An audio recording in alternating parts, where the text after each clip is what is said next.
Good evening, good afternoon, wherever you find yourself in this weird, wild, wacky world, and welcome to another exciting installment of Darkness in Dublin. I apologise, I am going to be coughing throughout the course of this scene.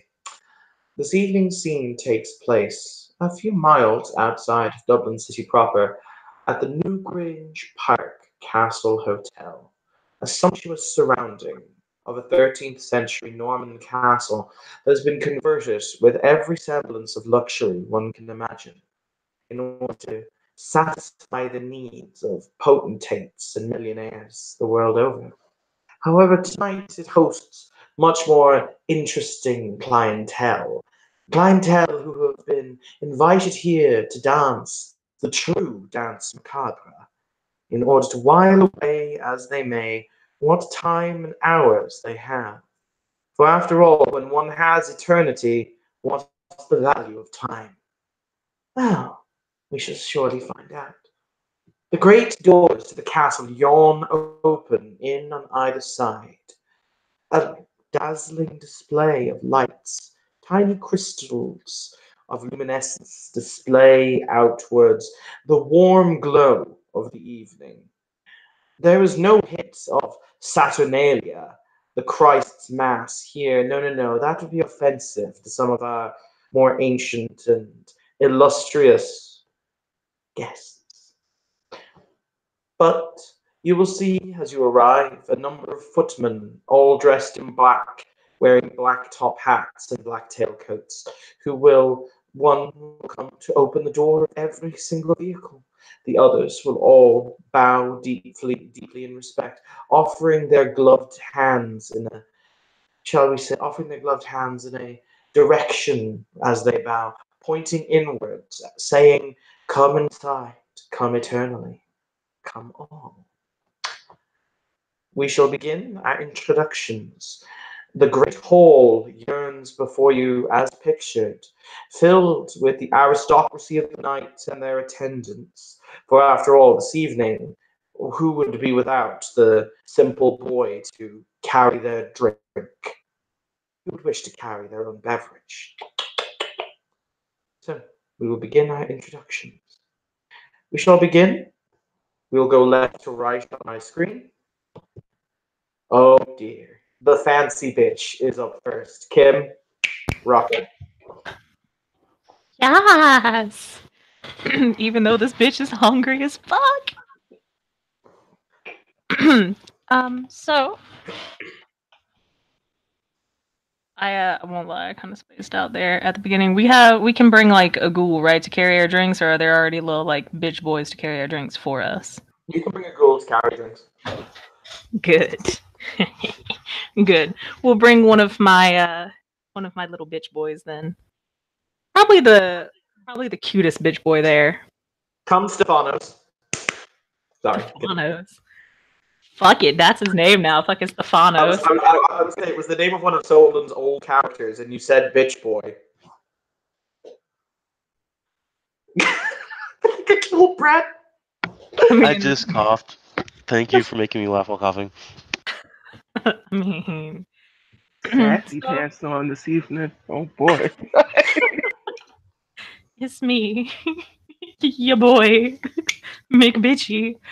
So, Eros will walk in a fine, elegant, um, probably Victorian era styled clothing with a nice embroidered vest and overcoat. His hair is brushed down. There's one or two little random ass braids in there. Overall, though, he is looking very pleasant, and of course, his little blush of health beside him, trailing about 3 feet behind, is his ghoul, who has definitely been done up as well in proper, very nice fashion. He has brilliantly bright purple eyes, and raven colored hair. And of course, the suit fucking matches. The vest is also purple, because, gotta coordinate and make his eyes, pop out with the purple and shit. You know how it be. Yeah. You probably should have been a Toreador, but I mean, you know, YOLO. And he'll walk in and is there food here? I really hope there's like a table with blood. There are a number of individuals who are seated on a long black upholstered couch who appear to be dancing partners for the evening. However, you will see that individuals select them and they dance, but needless to say, it's not kissing what they're doing to them as they swirl throughout the dance floor. Ew. That's fucking disgusting having to share food with these other fucking plebs. No, I'll just stick with my wimpy ass fucking blood pool then. He'll walk off to a corner or something with his buddy. Okay. Next is the introduction, the grand gala announcement, rather, or the entrance of Mr. Ivanov. It's not Doctor, it's Mr. I'll get that right eventually. Yes, it's his brother that's a doctor. Hence, he's currently staked somewhere. Yes, Mikhail is a man of very pale skin, even for a vampire. Very dark hair, sort of brownish, verging on black. Wearing I'd say maybe late 19th century style three-piece suit, burgundy waistcoat, and just walking around with these very thin-looking white gloves, white cotton or linen gloves. As you enter, there will be a noticeable whisper. You'll see an individual who is seated rather circuitously. He's seated next to the fireplace, in a high back in a high back chair, swirling a glass of red, something red in a glass. But you'll see him whisper. This individual, he'll whisper and point at you before the whispers will continue. You'll hear them just on the edge of your hearing, that little titter as you enter. With a look of almost like, well, if it must be done, he'll walk over until he's maybe 5 feet away from the man and stop.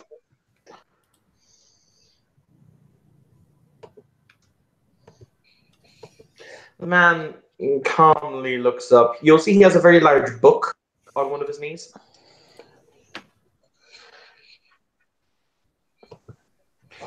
You wished to see me, sir?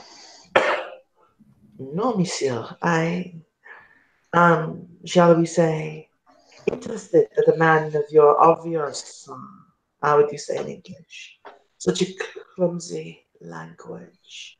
A man of your pedigree that's quite a dashing figure.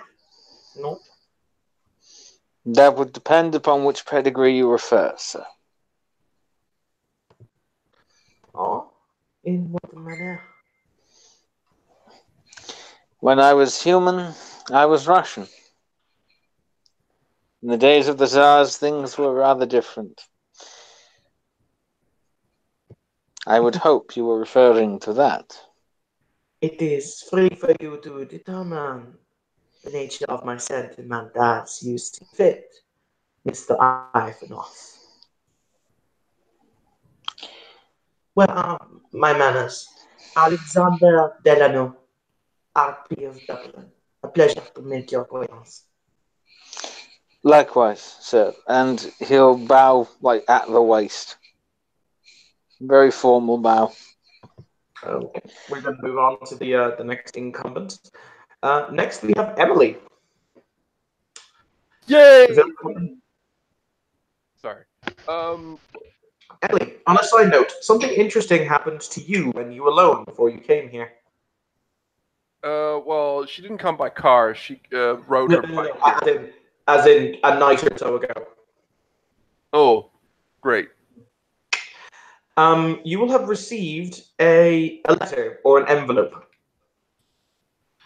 that has a black embroidery around the envelope. almost equivalent. I'm not sure if they have it in Denmark. Whenever somebody dies, they send a black lined envelope. We don't. We don't have that. Well, no, we don't. Okay. If she opens the envelope, she will find inside a business card for one of the finest boutique clothiers in Dublin, and a small note saying that you should indeed come to this party and look presentable.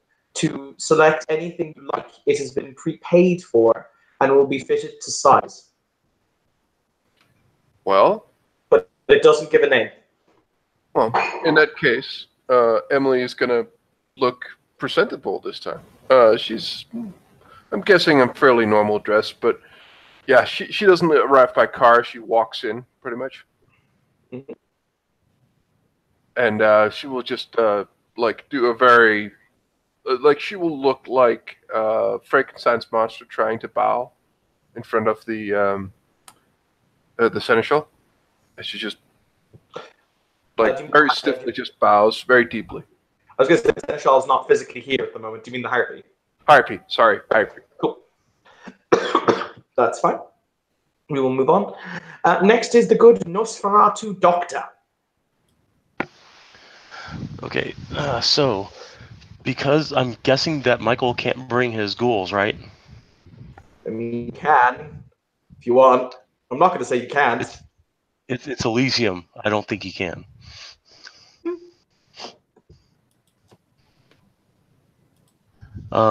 Michael will show up alone because his ghouls are not fit for public consumption. More likely they'd consume the public. So, come see, come saw. He will walk in. He's actually wearing a really fancy-looking tuxedo, over which is a white lab coat. He has on his face a wooden tribal mask that looks like it might be from either Middle Africa or something a little older from India. Looks like markings of ivory inlays and etchings in a different language. Even he doesn't understand the language. Over that, he is wearing his glasses. So very much the epitome of they grabbed a nerd and said, "Hey, you need to dress up for this," and he showed up as he thought he would best fit. Otherwise, bald head is clearly evident because his completely hairless, yay Nosferatu. He has a pair of white gloves that are still white on his hands. And he's just going to look around. He'll notice Alexander and say, "Monsieur Harpy, pleasant evening to you." A pleasure to see you again, Doctor. I shall hope that you are well, no? Oh, quite well. As a matter of fact, I'm beginning something rather big at work. Can't really talk too much about it, but have you ever wanted to see an ape act like a man? I cannot say that, needless to say, I have seen the Germans. There's a slight tick. No, I mean, like, I'm planning on getting one in office job soon. Oh. Next on our introduction, just to keep it going, Chris, do you exist? You're next in line. Okay. Well, Yep, sorry. I'm just because there are two. I also called Chris Bishop Chris. So it is you for the record, Lane. But for the record, I'm going to call you Lane and Bishop from now on, just to kind of differentiate between the pair of you. Continue. Okay. So Tanner would be coming in. He would have drove there. He'd be coming in wearing, well, probably some okay-ish dress clothes that he bought at the store. And he would come in with, oh God, he'd still come in with messy hair. He does have bless of health, and he would actually probably be playing on his phone, at least as he comes in the door. But he would pretty quickly after he walks in, kind of toss his phone into his pocket. Because most people consider it rude to be playing on your phone in the middle of, like, Elysium or whatnot. Cool. Next up is Bishop. Hey, Shab.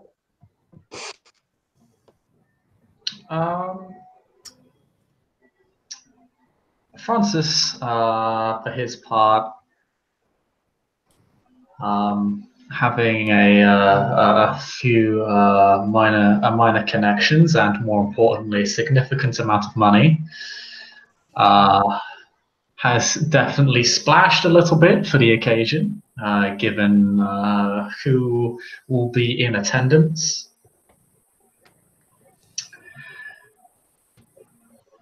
He comes in some equivalent of some ridiculously ostentatious Ralph Lauren suit that probably spans somewhere in the realm of like £5,000+ because, well, what can you say? He's a toreador, and he's more obnoxious than most of them. Just shows up, drives up to the place in an equally ostentatious vehicle before getting out, and probably just if there is a valet of some sort, There is. hand them the keys because it's their job. And the less time he has to spend parking his car, the more time he can spend gracing the court of his presence, which really is just lovely. That's how we do things down here in Toreador land. And we'll just enter in a rather seamless style, as if he was always here. Now the party can finally begin. Excellent. And last but not least, we have the Admiral Samuel Hood. I think you forgot Anthony. Okay. Yeah. Anthony is really weird. He's on the other side of me, so Anthony, you will be last. My apologies. No, it's fine. But yes, Admiral Samuel Hood. Samuel is wearing a upper class black suit of somewhat retro look, of the sort one might wear to the opera. He is wearing a single red poppy in the buttonhole. Are people wearing masks already at this ball? I would assume that people no, they have not. People have not come wearing masks. You've been informed you will be provided with masks. Oh, okay, fine. As said then. Real quick, Evan, I did have my character show up with a mask, but that's because he's Nosferatu. That's fine. Yeah. Okay. Yeah. No. He's walking in. His military step may be apparent to the observant.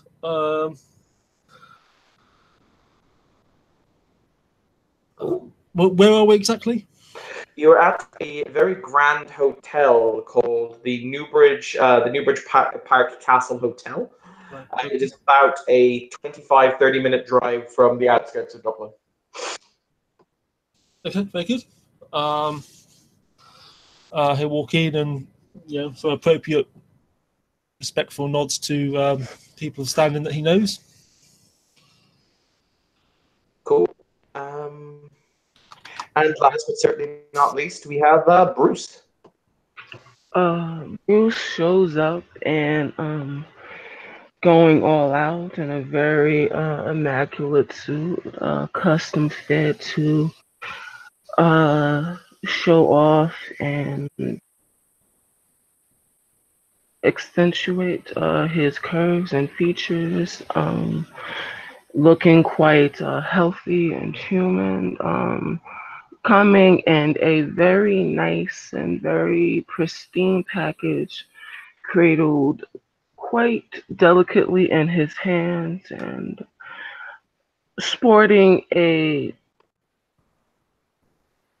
bit of a matter-of-fact disposition, and noticing that he is late. He goes directly into the hotel, and he presents himself to the Harpy. And Master Harpy, can I have a word?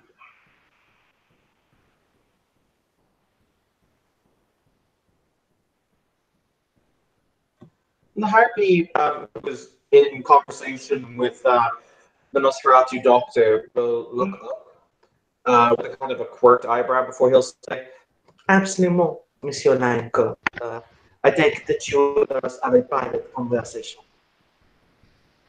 Um, it'll be more so a private conversation would be most appropriate. Absolument.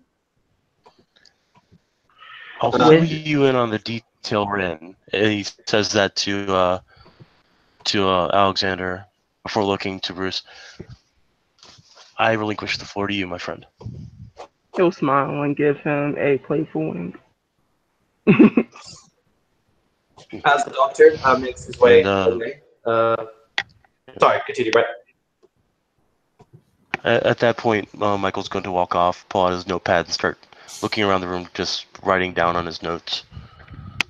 Cool. That will leave you sitting or standing next to the fire with the Harpy rather out of earshot of anyone. So he will look up expectantly. With that, he will pull out a very extravagant looking gift, one that is quite impressive, and he'll say, "This is a an apology for the prince. I wasn't aware that his child was such an eloquent and outspoken speaker for the clan.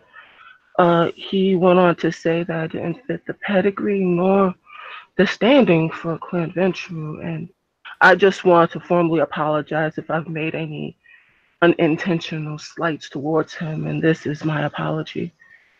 Oh, crap. Hang on. I have to just remember. It's self-control is the Toreador clan weakness, I think. I can't remember off the top of my head. It's self-control, yeah, or instinct if they don't have that. Wait, for Toreador? Yeah, for the clan flaw. Oh, I don't know.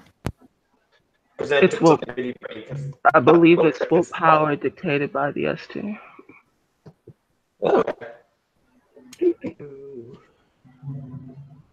I will make his rolly roll. I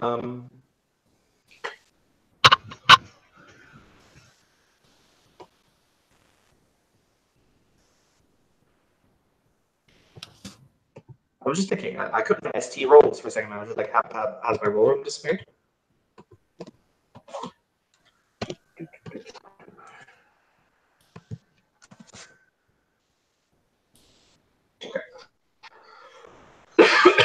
His eyes go to the Fabergé egg, and the pupils go wide for a few moments as his head kind of very gently starts to cock to the side. But you can see he shakes off before he'll say, "I was not aware that you would add words with the prince's charter, mon ami."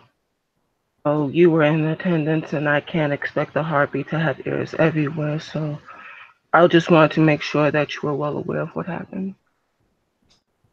And he said something about your honored pedigree? Yes, my sire sends his regards. You'll see the tongue flick ever so slightly over the teeth. I think it is rather splendid, pleasant, and it will be most well received, mon ami. And with that, Bruce will walk out politely to the Harpy and make his way towards a corner and just watch. You'll see the Harpy write something in his book. But, okay. It is at this moment that the lights will dim ever so slightly. You will see them, the pale luminescence dip, so that it creates a more suitable ambiance, shall we say. One moment, bear with me, please. Until standing in the doorway through which you all entered, you will see a coiling mass of shadows. But not shadows, more so black smoke. Before there is a sound that sounds like broken glass. And standing in the door, you will see this individual.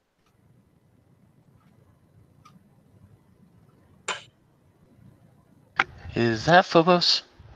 No, this is the former Prince of Dublin, the now Lord Regent, or the now Lord of Dublin, and the Regent of the the Lord of Hibernia, rather. Oh, okay. The man exudes a sense of power and authority, the mystical almost seeming to bleed from every pore of his being. He will take a step into the room before, with the eyes upon him, he will simply bow.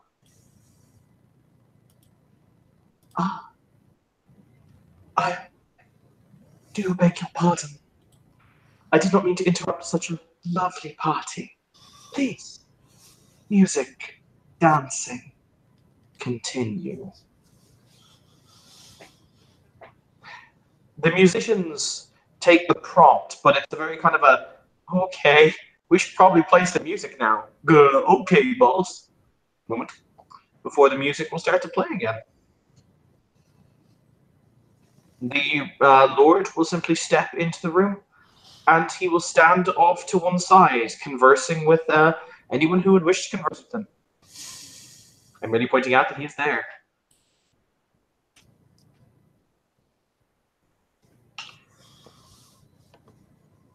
The harpy is also sitting where the harpy is sitting. Basically, how this is going to work, it's going to be pretty simple. You can all obviously roleplay amongst yourselves. Please feel free to. However, there will be several NPCs in the room, so you can feel free to go and interact with them. If you don't interact with them, you can consider them to just be having polite small talk with people. Nice and simple.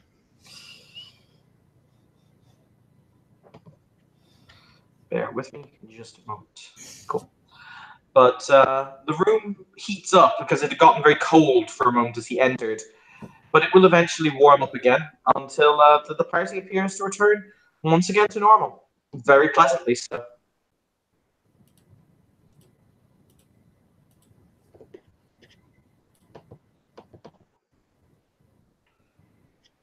There we go.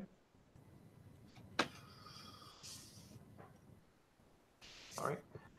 Okay. Michael will feel a hand on his shoulder.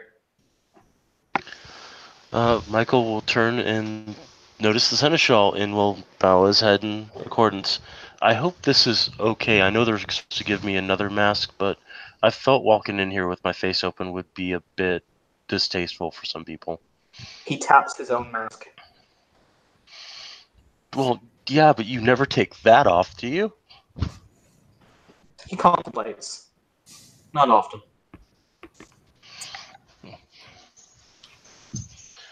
Oh, I trust you're finding the evening well? as well as one can expect. Personally, of course, we are honored by the presence of the Lady Arkham. However, it will be a breath of pleasant air when it is that she has returned and all is well once again. I find that in the presence of such individuals, people tend to be on edge. Understandably, they are not only the appointed hands of the Archon of the Justicariat, they are also the eyes and ears of them as well. Quite correct. Where are my manners? For the record, I'm going to, just because it's easy, and because all of you should meet him at some point, I'm going to assume that everyone is in a rough area where they can meet the Seneschal, because you should probably meet him. He will turn to the collective and he will say, some of you I know, some of you I don't. It is a pleasure to make your acquaintance. My name is Michael Hennessy. I'm the Seneschal of Dublin. If you should ever require, obviously of Clan Nosferatu, if you should ever require anything of me, my office door is always open. Reassuring and an absolute pleasure. A smile, an absolute pleasure. He extends his hand to the Toreador.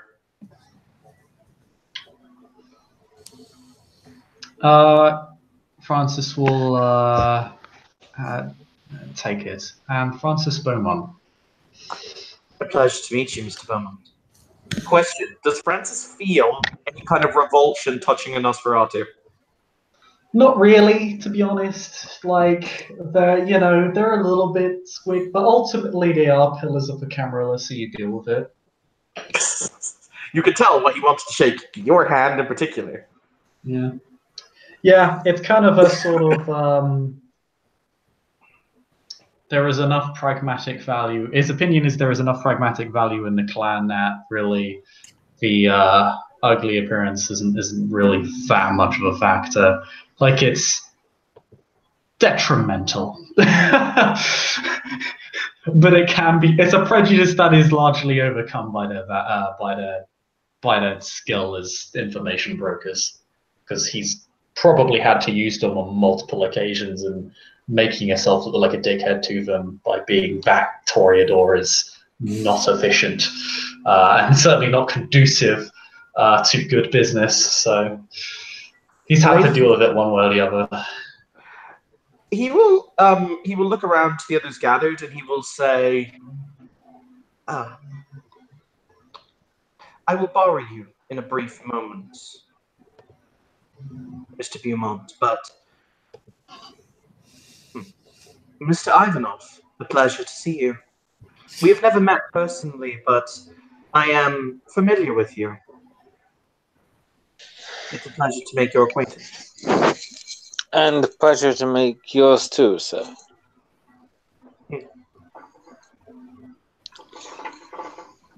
He looks him up and down. The Seneschal's not that tall. He's only about 5'6". And he is covered in.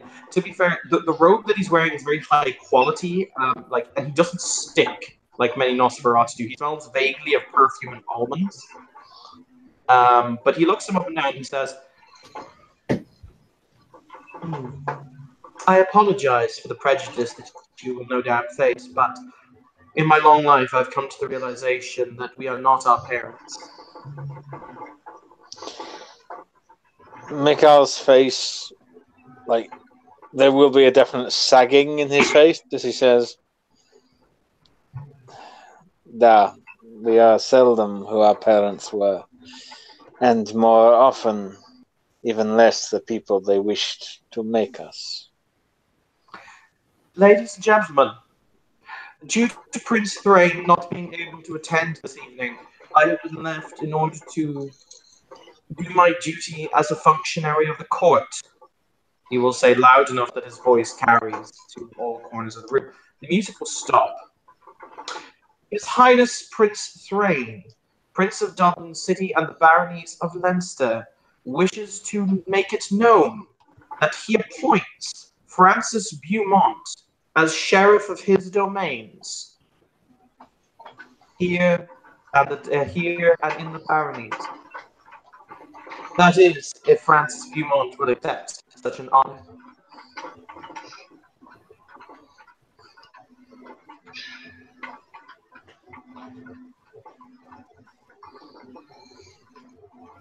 This great honor is humbly accepted. Thank you. I hope I can. Yeah, Michael will clap as well. Okay. Can I just say, or along with the clapping, and I can only hope that I meet the lofty expectations of this domain. Indeed. I have no doubt that you will not fail, Master Beaumont. The Prince wishes that he could be here in order to present you this honor himself. However, business has distracted him this evening. I'm sure you understand. Of course.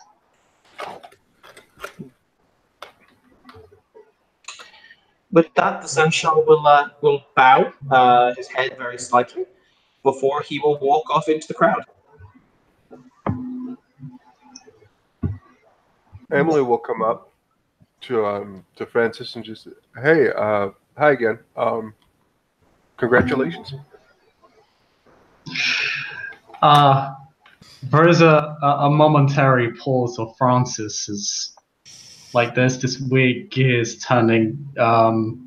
Anybody's free to make a perception empathy check on him if they want. It only lasts like a sort of second You know or so. what? I'm watching him. I think I will. Yeah. Anyone who's in the conversation is free to do so, particularly since he's been more or less made the focus, the center of attention with that announcement. Remember, if you have all specs, it lowers the difficulty of perception rolls. And also, fun fact: this is not an Elysium. Oh. Well, there's no keeper at the moment. Oh man. That's true. Oh, that's right. Not yet. The perception empathy, because Tanner is kind of watching in these. Yes. Perception empathy. I'll tell you what. Roll up perception empathy. Do it now. Yep. 4 successes. 4 successes from the Nosferatu. Okay. I'm assuming that Because it's yes, standard I'm a Nosferatu with empathy. Yes, it is. It is standard diff. Okay, minus my aspects. Yep, because aspects. Jesus Christ, this means Kim rolled every single. I'm dying on the inside. Why are you dying, dear Evan? Yeah, nope. I mean, it's Emily. That's fine. I was thinking of, should I really need to roll this? Yeah, this is. I mean, to be fair, you've got twice as many dice as Gerard has for empathy rolls. So That is you know. true. That is true. But yeah. So for anybody with a success, there is a sense of lingering familiarity, I suppose you could say. You could tell that he probably knows this person. 2 successes is would probably note that the hesitation is very odd. Maybe he might have a problem with this individual, or maybe it's something else. 3 successes.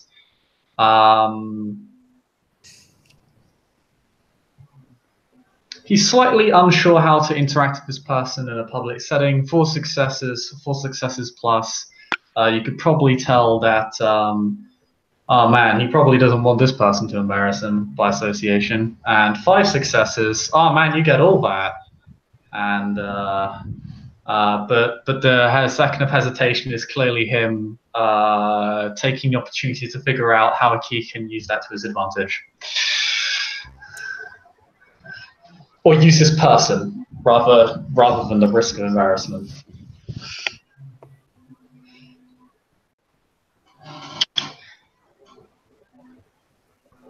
Yes. Why, thank you, Miss Stevenson. Yeah. That's yeah.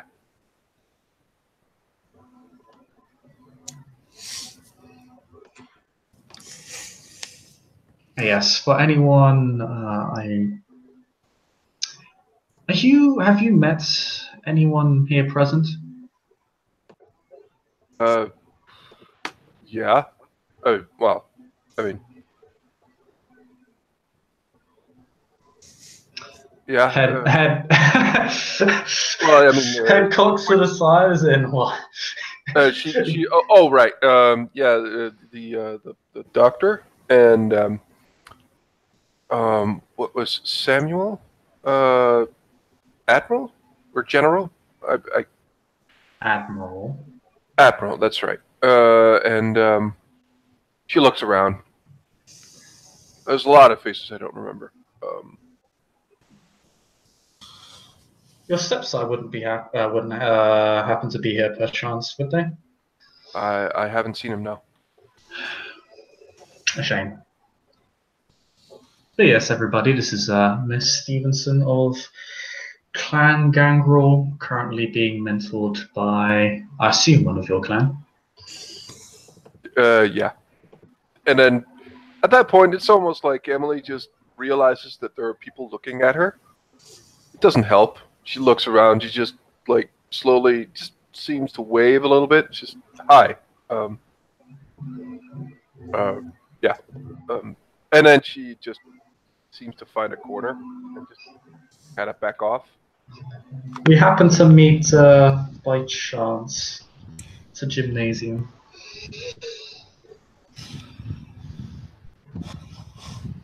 Sorry, what? Oh, he's literally explaining how you met. They met in a gym. Ah, okay. Yeah, we did. It was good. Yeah, I have to go to the get some refreshments, and she kind of just walks away. At this moment in time, the double doors at the other end of the hall will open, and this figure will walk in dressed in a black ball gown. When I say that she is appearance 7, I mean that she is in fact appearance 7. Her special is breathtaking. I'm gonna have to roll. Yes, you are. What's this? She's insanely pretty, so I'm gonna say 8. Okay. I haven't actually spent a willpower. I don't know, I spent a willpower like a week ago. 2 weeks ago. Yeah, but I'm gonna say we regain a willpower a day. Awesome. I'm gonna spend it because I don't want to fuck this up. I didn't need it, but it's always good to be prepared. She walks into the room flanked on both sides by men wearing silver face masks who wend and twisted their way among the crowd with large black boxes offering face masks that contain leering beasts, beautifully chiseled features, odd symbols, all of the different faces, myriads, from mythology, from legend, from ruin, and from faith to each person gathered. However, as she strides into the center of the dance floor, she points just as Emily is about to walk out of the conversation and points directly at Emily before making a come hither gesture with her finger. She does. She looks even more pale. Well, she has pleasure pills, but I mean, if the blood could drain from her face, it would be. She looks like she's about to die again. How tall is Emily? She's she's fairly tall for a woman. Like she's 1 meter and like 86, 7, 8. Like Okay. pretty tall. You are, you are taller than this woman. But she looks at you with those otherworldly eyes before she says, I'm pleased in the choice of dress. Thanks. She then leans up and very publicly in the center of the room kisses Emily on the forehead, leaving a perfect impression of the crimson lipstick on her forehead. Yeah, Emily just looks looks for like a couple of seconds. She looks upward. Obviously, she can't see her own forehead, but she just stands completely ramrock stiff. She just looks a bit around and just nods, and then just like stands there. The harpy immediately practically explodes and whispers. But she will then stroke Emily's face before walking around her. The court is a titter, such a mark of favour from an archon. Ooh.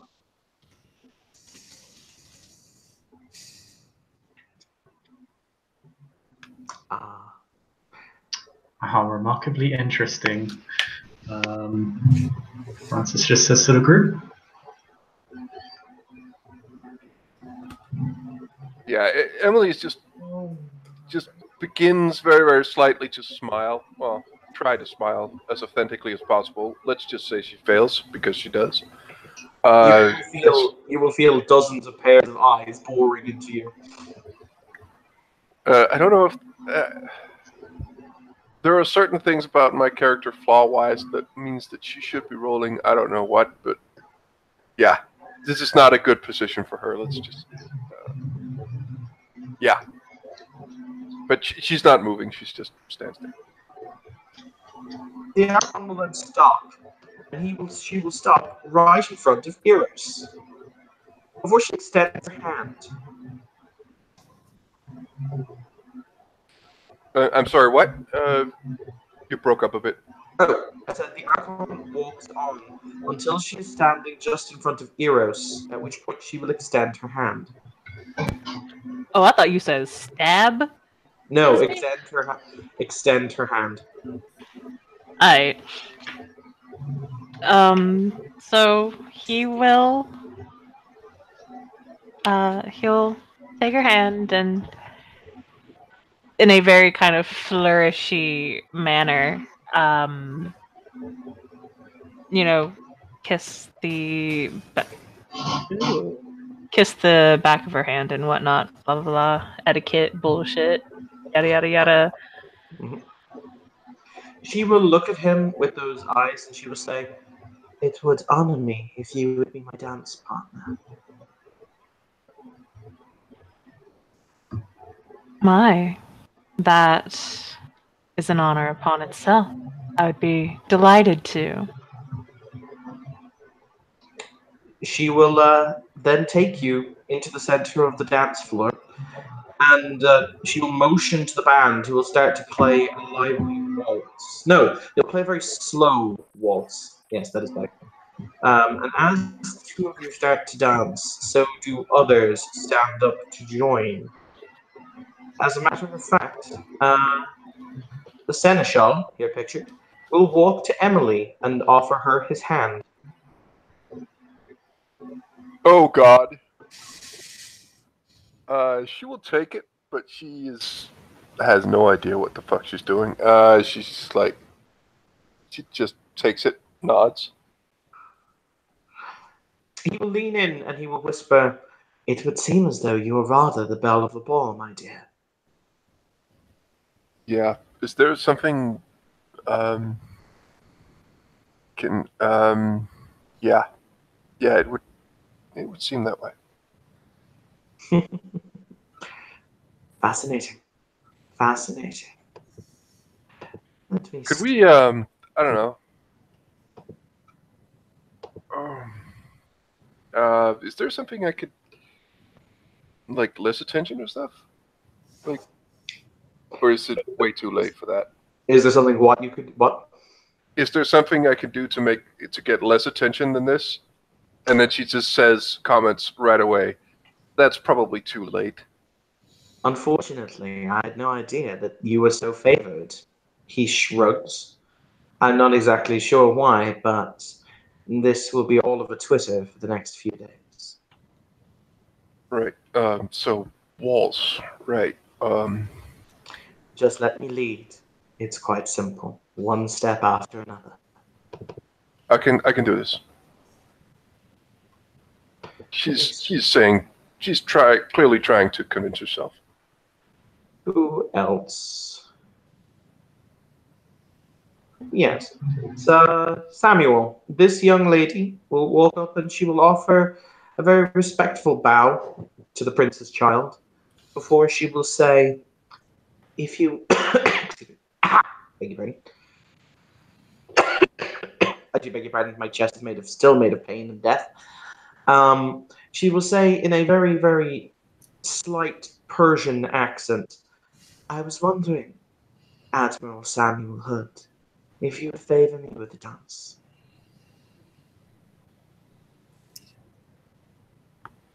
Indeed, I would, milady. Perhaps you would be good enough to favour me with your name. I'm more than delighted to do so. My name is Ismara. Nods. And offers his hand ready for the dance. Yep. She will take your hand in hers. You will notice that she has very, very, very. She's not using them to dig into you, and they're definitely not claws, but she has very sharp fingernails, all of which are painted in a very kind of a very, very deep purplish hue. And she's got henna tattoos that run from the very tips of her fingers all the way up her hands. But she will very happily go and dance with you. Okay. She is a very good dance partner. What dance are we doing? You are doing a very slow waltz. Okay. So something like the Waltz San Imperial or something like that, something of that nature. But yes, many people will spin around the floor. She will very, very calmly lean in and whisper in your ear. I'm curious. It would seem as though, how do I phrase this? I'm wondering why it is that somebody would offer me so much to end your life, Mr. Hood.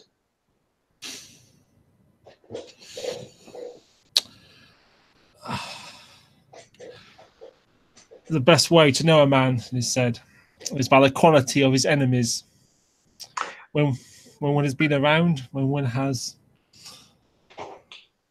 done things for the greater good, as all things are done, when one makes enemies. She nods and she says, I'm curious now. How much are they offering? Perhaps I should start keeping score. If it helps, as I said, I have no intention of accepting the offer. It was not insubstantial. Oh, for the record, I should point out, because this is important, in this version of canon, Urshulgi has broken the Assamite blood curse. They are capable of drinking vitae. Oh no. Just that little noise. Thank you, Bishop. Jesus.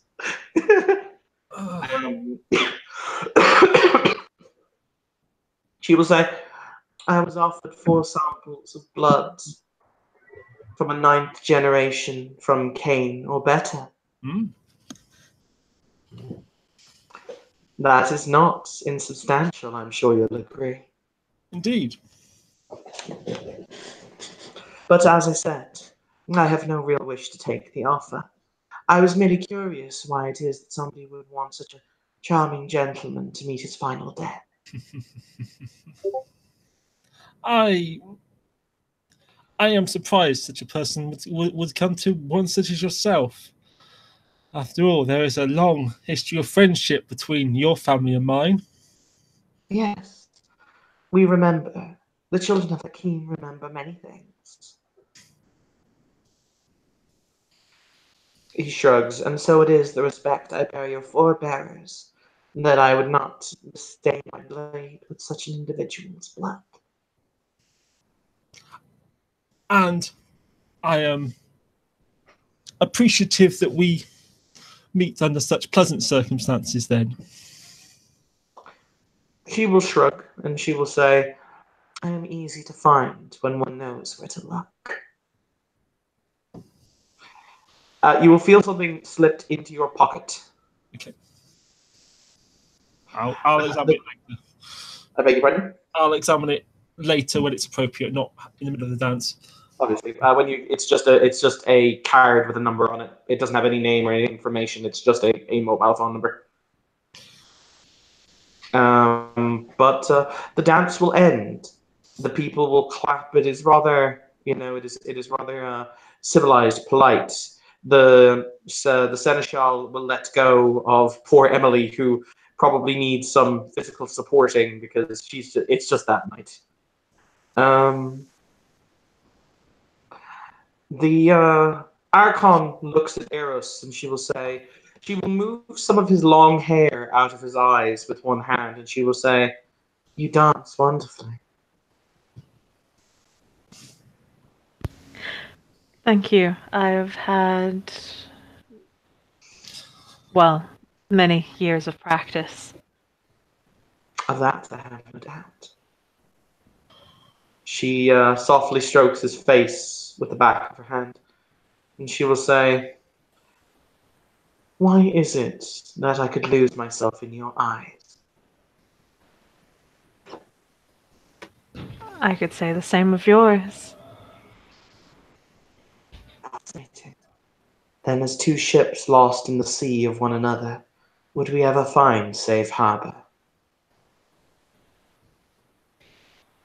I suppose we can only see if such a thing is possible.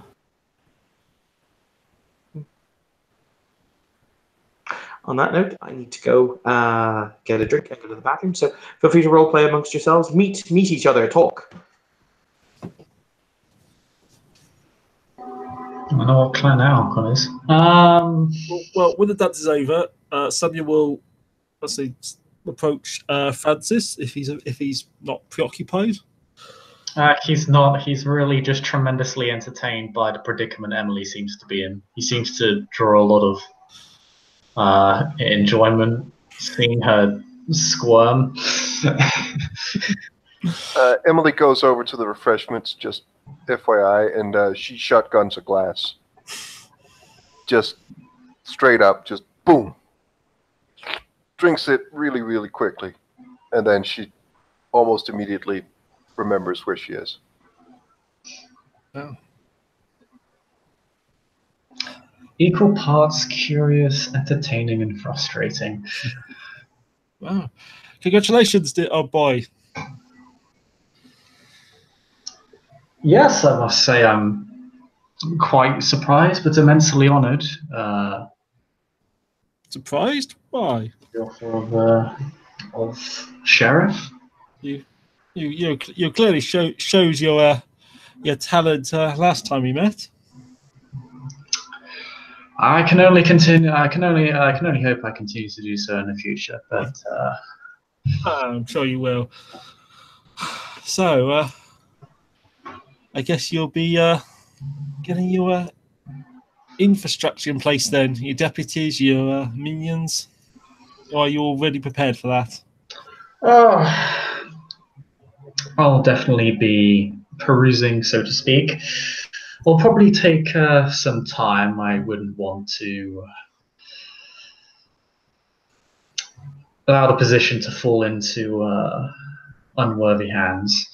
And the best way to identify foes that are and then are not fit is simply time and to see their decision making in action.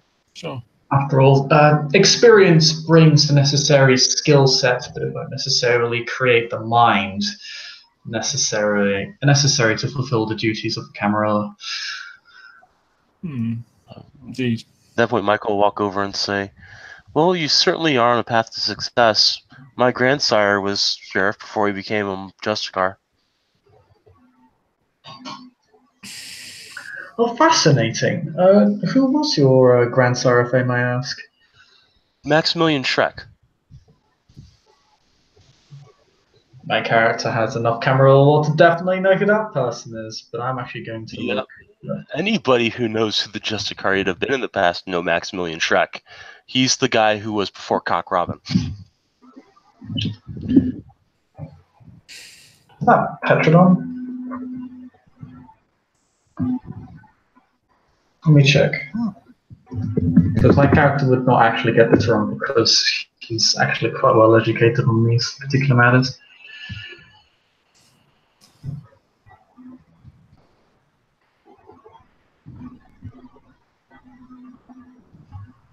It's either he was before Cock Robin or after Cock Robin. I can't remember which. I'm going to find out because Petrodon came before Cock Robin because Petrodon was assassinated and his child took over, which was Cock Robin. So probably might have been before Petrodon or after Cock Robin. I'm not entirely sure. I think he's after Cock Robin because, yeah, he was because he was there when Zagreb got made Justicar. Okay. Yep. Okay. Yeah. Okay. Quite the distinguished line you come from then. We Nosferatu don't pay as much attention to that as, the Ventru or your clan. But my sire was made it a point that I memorize everybody back down to Nosferatu. So it's kind of burned into my brain. He was very traditional, which is strange because from what I understand about my grandsire is not very traditional at all.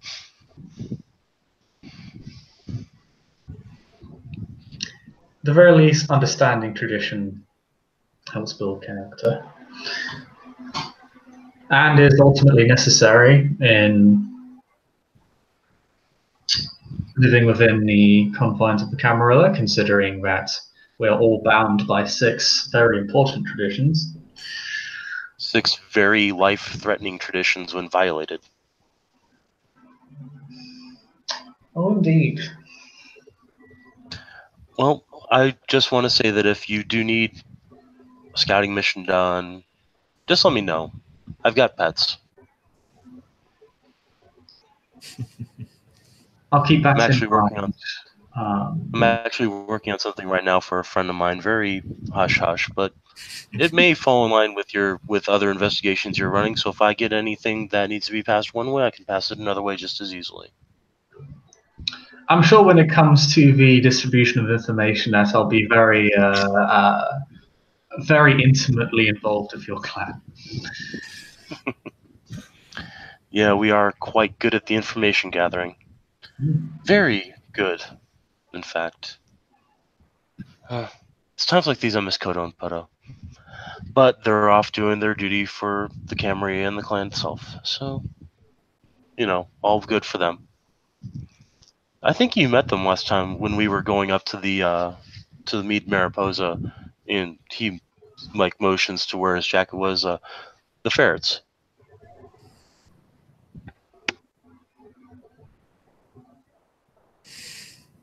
He thinks for a moment. I recall you had some animals on hand, and there was another with you. I say with you, that's an assumption, but another of your clan? Dimitri? Yes. And you'll notice that usual pleasant tone in his voice has dropped suddenly. Dimitri. I hope I'm not touching upon a nerve. No, I'm confident things are going to be handled appropriately. Oh, they will. But yeah, I wouldn't bring them here. I mean, I'm told I can't bring them to gatherings or Elysium, and I wouldn't bring one to something like this, but could you imagine how cool it would be if I could get a 30-foot alligator to walk in here with a tuxedo and another one to walk in with an evening gown? How stylish. Maybe one day. It may contrast with the setting ever so slightly. They'd be on their best behavior. I've taught them very well not to eat people.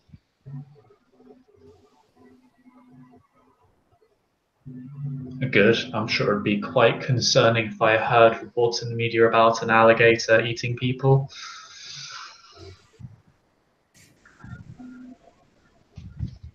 It's just my hope that one day I can prove to Kindred Society just how valuable animals can be. And not as, people drinking them. Well, they've always been useful as tools and scouts. After all, it's from my admittedly rudimentary knowledge of the Nosferatu, it is one of their most reliable means of gathering information. Oh, it's not just for that. I was actually telling Mr. Alexander a little while ago, I'm actually working on training a gorilla to where it can hold down a desk job.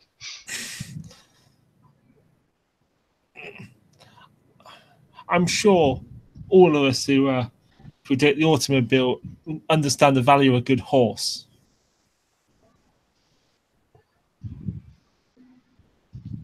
He's just gonna look at Samuel and say, "What does that have to do with it?" You said you wanted us to understand the value of animals. Well, we do. When there was a No, I mean is valued. I mean, think about it. Gorilla working in an office without losing its temper or flinging feces. I think that'd be quite an accomplishment, don't you? Yes, it would be a tremendous breach of the masquerade. Wouldn't it be easier just to get a human to do it? No, I'm not doing this with mystical powers. I'm not using my disciplines on them. I'm a behavioral I'm not just a biologist and a zoologist and a geneticist. I'm also a primate behavioral specialist. On the side note, because I should probably do this, Tanner will feel a hand on his shoulder. Who will? Tanner. Okay. Tanner will kind of the whole freeze and then kind of slowly look behind him. The Baron is staring you right, literally, in the face. He is pictured. He is wearing the mask that is pictured. His eyes look exactly like pictured. Did you do something wrong? Good evening. Being a wallflower again, are you, Master Tanner? Kinda a little. Why? I don't know any of these people other than Emily, and she's a little bit shell shocked right now, I think. Well then, we shall simply have to remedy this situation. He wraps his hand around your waist. He's not by any means very strong, so he's not like physically like hoiking you, but he is leading. And it is he kind of looks at you in the way that suggests you're going to follow me. Yeah. Well, especially since I'm pretty sure he's got the size on Tanner, because Tanner's like 5'6", which is like 1.67 meters. Oh, he's not that much taller than you. He's only about 5'8". But yes. Yeah, but then Tanner's a. I just love the look your friend gave me there. It was like literally she stared death at me. I know, right? I don't know, just like the look. She looked up, just like, ah, Jesus. Okay. Oh, I have really bad resting bitch face. I'm sorry. Kim, you found a friend. Hilarious. I think I'm funny. Well, that was entirely expected. I would respond another way, but I'm not. My mom thinks I'm cool. Anyway, but he will lead Tanner with his hand will move from his waist to just behind his head. You feel the fingers pressing ever so softly into the neck. As he will walk over, he will say, "Do forgive me, gentlemen, ladies. I don't believe I've met some of you. Some of you I have definitely encountered, but many of you I haven't.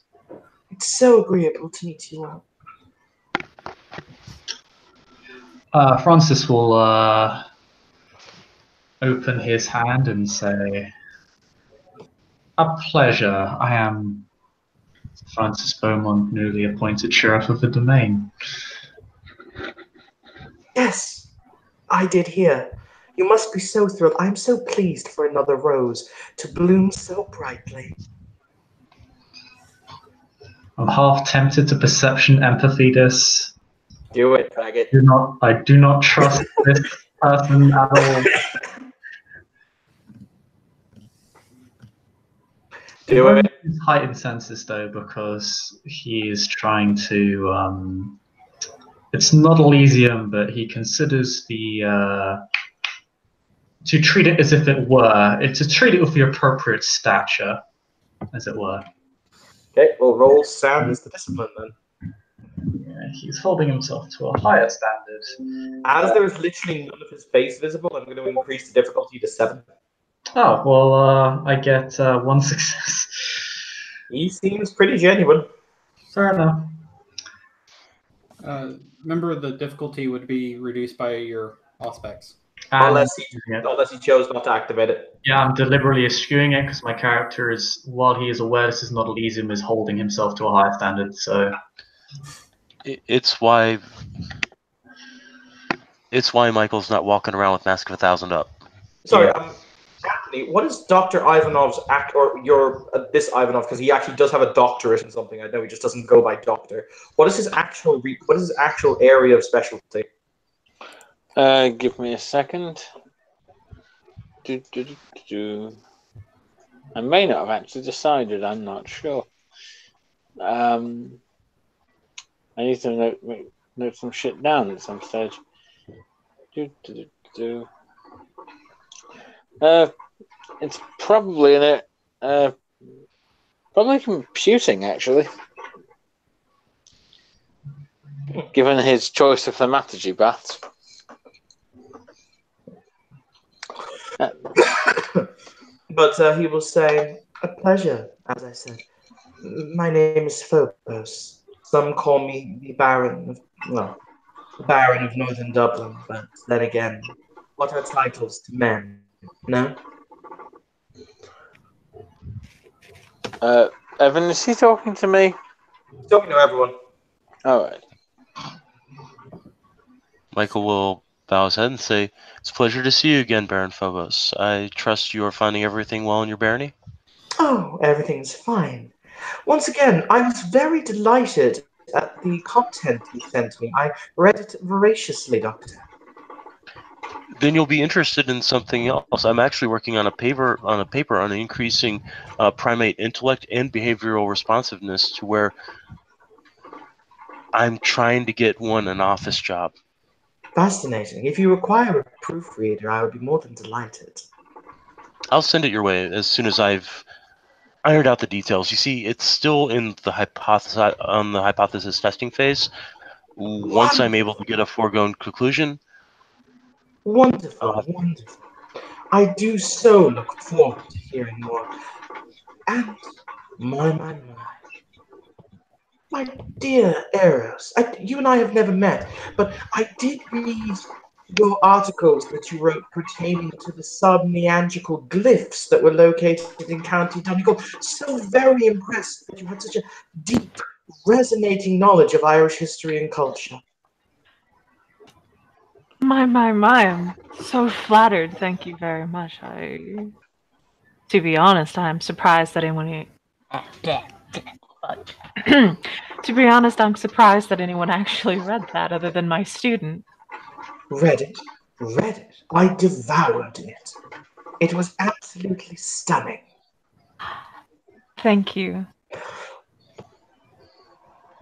That is a very mighty compliment coming from you. Oh, please, you do me far too much honor. Far too much.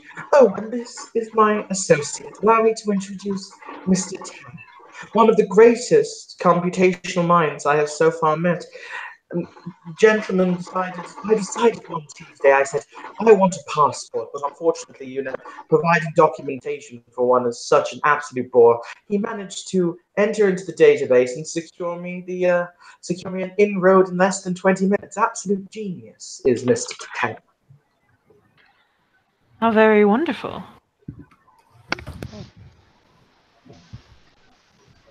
Thank you. I formatted these poorly. And you do me a great honor with your praises, Baron. No, nonsense, my boy. I've always believed that a man is only as good as the work that they produce. This is why I must say I'm so interested in all of you. Many of you have done such exemplary things, such interesting things.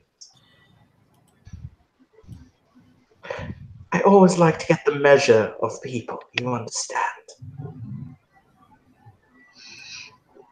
Of course. Michael would simply nod in his agreement.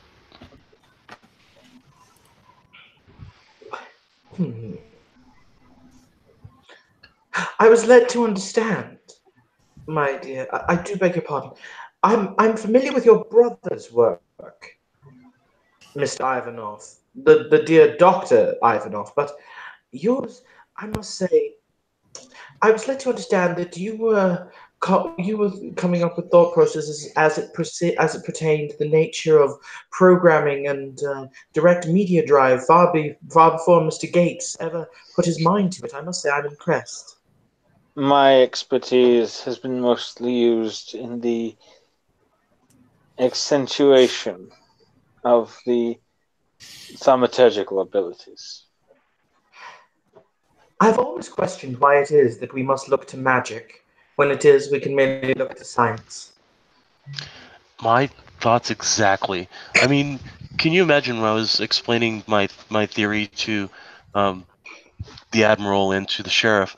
They thought I was going to use disciplines to improve my creature's behaviors. They thought I would be breaching the masquerade. I don't believe I'd ever state that, although I did assume there was some sort of supernatural intent involved. Oh, not you, Mr. Beaumont, but the Admiral said that I would be breaching the masquerade with what I was doing. Actually, it was the other way around. It was Beaumont who said it was the Beaumont who said. Okay. Yeah, Beaumont said it would be a breach of masquerade, but he didn't bring up discipline news. Yes. Okay. All right. Then nix that. My apologies. I assume that you thought that I would be using the disciplines that are innate to my clan for modifying behavior of animals, when clearly I'd be doing this from a, what's the best word to describe it, zoopsychological standpoint. I assume you would secure it with the blood bond, however. That could make for some very. I mean, I wouldn't have to. I mean, no. I spend a lot of time. I work at the zoo. I spend a lot of time with the primates. Well, But a my lot of point them. is that is modern technology not the grand equalizer? Yeah, because the time spent trying to train up the gorilla might be better off being spent trying to fully flesh out a virtual intelligence or even an artificial if you could actually get it self-learning. Which The problem being is that it's not about what I do, it's about what I do it with. I'm not good with computers. There are like members of my clan that are flawless at it. My grandsire created one of the best networking systems in the world that you've never heard of. We do not talk about ShrekNet. Okay, never mind. My grandsire was No. Talking etiquette. out of character. Talking about ShrekNet in public will get you. Will get the other Nosferatu to fucking kill you. Right. Okay. Then etiquette. I have etiquette for a reason, so I'm using it. Instead, I will simply say my grandsire was a wizard with computers, but that didn't get passed down in the blood to me, unfortunately. Mine is more of a Jane Goodall, Steve Irwin sort of thing. Nonsense. Though I was doing this before Jane Goodall and Steve Irwin were even born. Nonsense, Doctor. You are a leading master of your field. My point is merely, why is it that we must look to magic when it is that magic is, or disciplines, or powers of the blood, are obsolete? What they do, technology can now do, if not seamlessly or instantly, inevitably. Technology is the great evener, the great tool by which the old and the young become irrelevant. Technology, if I may say so, is also the method by which mortals possess power. We are not mortals. We must always be aware of the nuances of technology so that we can what is the phrase? Negate its advantages. Disciplines are our natural ability. Even the thaumaturgical workings of my clan are ultimately founded upon the same basic principles as any other discipline. The use of our blood as a fuel source and the will to direct it. Any kindred who lacks such will is little more than a beast in a humanish shape. Yes, but consider this, Doctor. The value of the ability to throw a fireball in the modern era. Why, with the correct technology, I could summon fire from my hands and immolate someone should I choose to do so. So it is that why is it that we are limited simply by the concept of magic, when it is that science now advances at a rate that dawdles the old? Because, so far at least, and if you will concede me on this point, I have seen multiple wars in my life. And as they always say, progress moves at its fastest pace in times of war. But I have yet to see any human with technology manage to perceive auras, to read minds, to command their fellow men, to change shape, or to any of the other myriad mystical and wondrous things that the powers of the blood enable us to do. Even something as simple as a physical discipline, such as celerity or potency, can do things that no mortal can achieve with technology, no matter how wondrous it may be. At best, there are always legends, as no doubt you are aware of, people with all sorts of odd powers, but who knows what's true and what's not with those things. In the end, mortals, with their technology, can never match a kindred who thinks and plans their moves effectively. If we choose to restrict ourselves by saying we do not need magic anymore, that blood is obsolete, then we sacrifice the very thing that makes us kindred, the blood in our veins and arteries. Allow me to ask you to postulate something in that case, Doctor. A By all means. vampire with their blood could cross this room in the blink of an eye and snap my neck like it was kindling. This is true. I acknowledge this. With man, they split the atom and can annihilate cities with the blink of an eye and the press of a button. Humanity possessing a destructive might like that is dangerous, yes. But I would argue that this is much an aspect of kindred subtlety. We are a race inherently drawn towards the unseen, the manipulative, the concealing. We are not an overt people in general. No kindred I can think of is ever openly monstrous or openly using their powers. We do not stand in Times Square, for example, and use every power at our disposal. Humans, by comparison, are extremely overt, and that is their downfall. He very calmly raises a single finger and he says, "No kindred is monstrous, by your own admission. What about your sire?"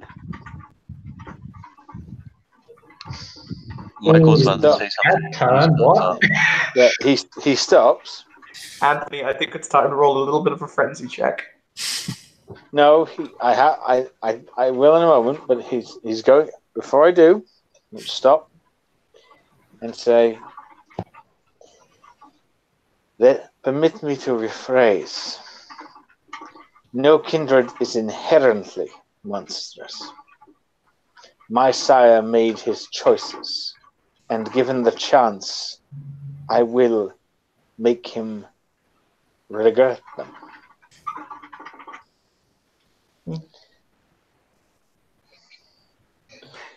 I do beg your pardon. I have monopolized your conversation for far too long. But I merely wish to come to the understanding or to present to you the concept that humanity is itself the next step in the endeavor.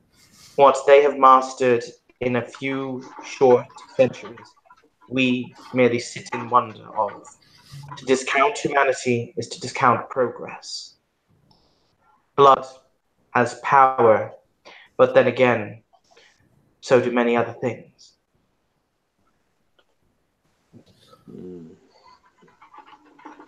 For example, he will look at the he'll look around the group. He'll look at Samuel and he'll say, Admiral Hood. That is your name, isn't it? I do beg your pardon. I don't know if we've properly met one another. That's right. You are Prince Thrain's child, yes? Yes. I see. That would mean you are many, many steps more advanced in matters of the blood and the potency thereof than myself. Would you do me a small service? Smiles. Gives a go on gesture. Simply attempt to use the powers of dominate on me.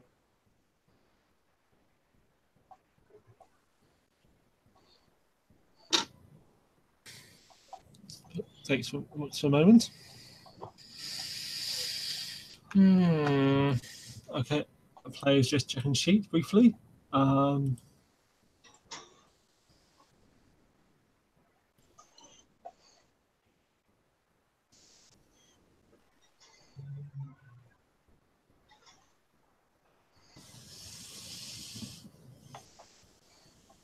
Okay. I'll look him in the eye. Kneel, and I'll make the appropriate roll. I need his current willpower. Beg your pardon? I need his current willpower for my diff. His current willpower is 9. Okay.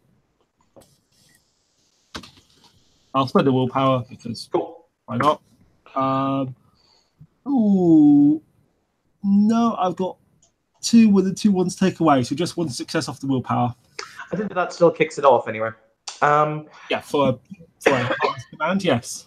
He will look at you completely nonchalantly and simply stand there.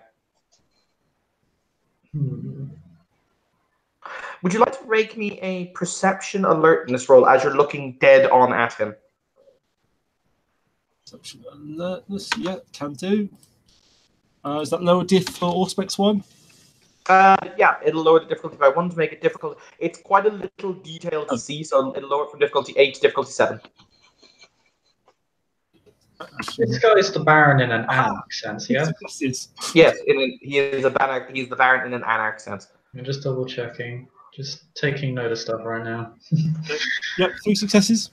Okay, do you see on the mask there are tiny little slits above his eyes?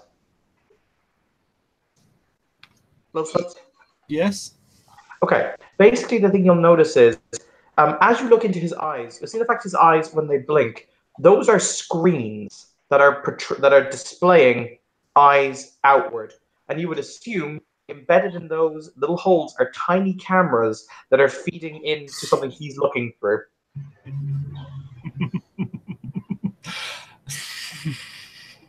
That's a quiet chuckle. An impressive technological toy you have there. Thank you. I do try.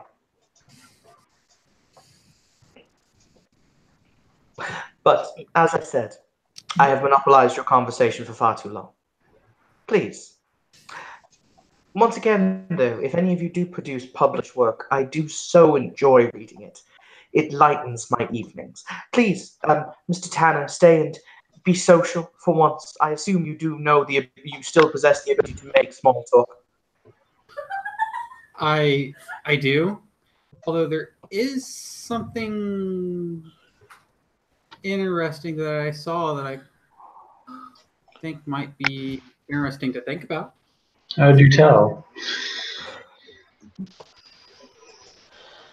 Well, so it's kind of weird.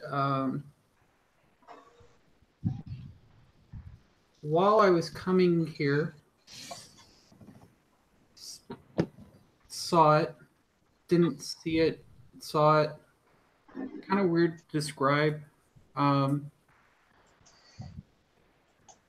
it was actually the comment of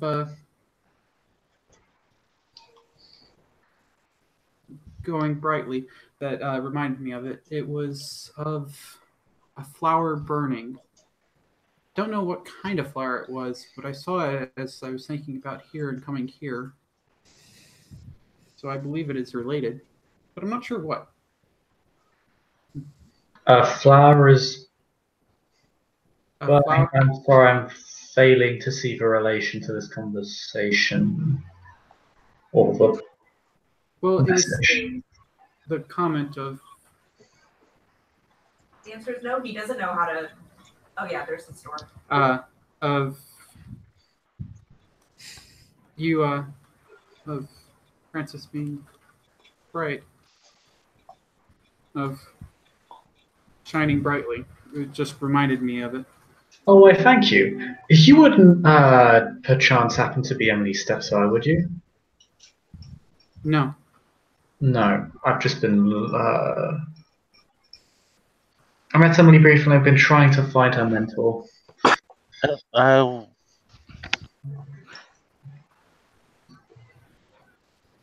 If you have some complaint with Miss Emily, you may always raise it with me. No, I was just curious. I believe there may have been... There was some confusion, shall we say, when we first spoke. about, in particular, where she was aligned and where her adoptive sire was aligned. Whether in particular they are involved specifically with the camera of the Anarchs, and I was just looking for a verification. As honestly, I would not wish to reach this individual and make the wrong assertion. Mr. Belmont, would you prefer me to refer to you as Sheriff from now on? Belmont Sheriff, I'm quite liberal about the whole matter, really. It is you. It is you who determines that things must go in boxes. Ever since Miss Emily came to us, we found her shortly before many arrived here in this city, lost and alone. We took her in. We choose to do so because it is that she required help, not for any grander reason or machination. She can consider herself one of our movement, or she cannot. But then again, we do not need labels. We merely are who we are.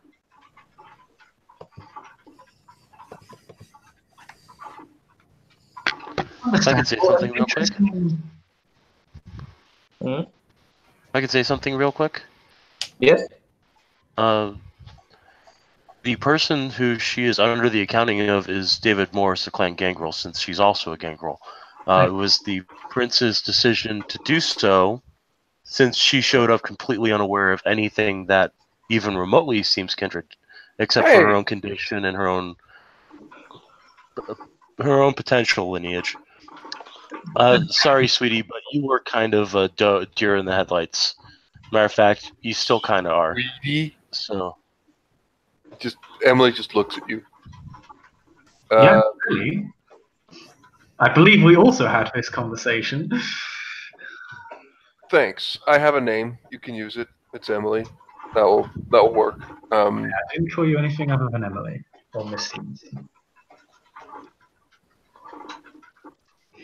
Right. And, okay. yeah. I was a little nervous. I get it, but look, I'm okay with taking help and stuff. That's totally fine. But I mean, yeah, it's just a little bit like I'll get a hang of it. It's just a bit much. It's quite all right. I have the information I initially wanted. It was just a matter of knowing who to correspond with. If it does help, David Morris is Camarilla and is also a petitioner for the privilege of clan gangrel. I think that's where the confusion may have been then. Okay. Phobos at this point will kind of bob his head before he will turn, and he's going to walk away. Good evening. Yes, apologies for taking the conversation off topic, although it's just something I needed verified. But I'm actually quite, I'm honestly surprised and rather delighted that we have so many academic minds among us. Fortunately, I must say I'm not these span a rather wide variety of fields, but none of them are particularly academic or scientific in nature. Well, given the area I grew up in with my physical limitations, it was either that or I get killed in a trench somewhere. So I chose to expand upon my prodigious intellect and go for that. End of the Civil War, almost. I was turned before World War I, really, so kind of lucked out there. But I also wanted to make sure that I could do the work I love to do anyway.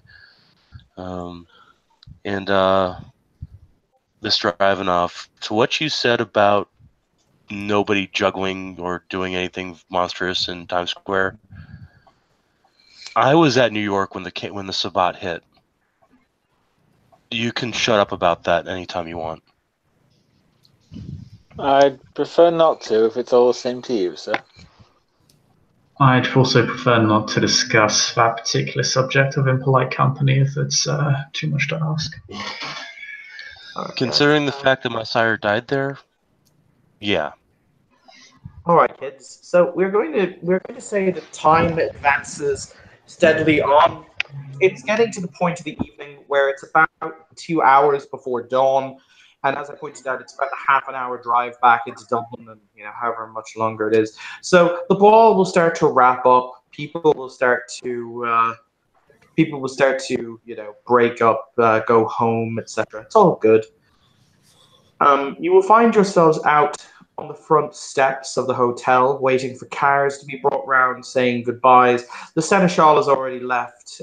He excused himself about an hour ago. Several of the NPCs are still milling about, having cars arranged, etc.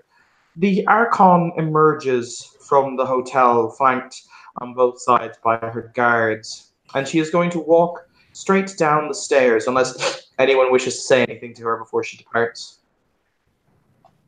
I don't think Francis would, other than be polite and wish her a safe journey, and thank her Michael for wins. defending the domain during the transitional period. Michael wouldn't deign to speak to her unless she spoke to him, but would offer a polite and courtly bow, something akin to late 1800s, early 1900s era polite society. Okay. She will favor Francis with a look before she will say, "I shall give your sire my best when I return to Paris."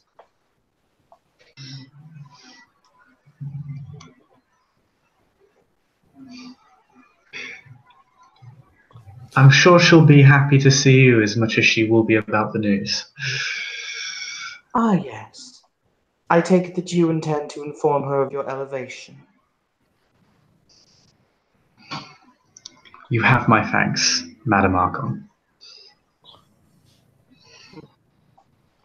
With that, she starts to stride down away from the group. If people wish to make small talk, they may.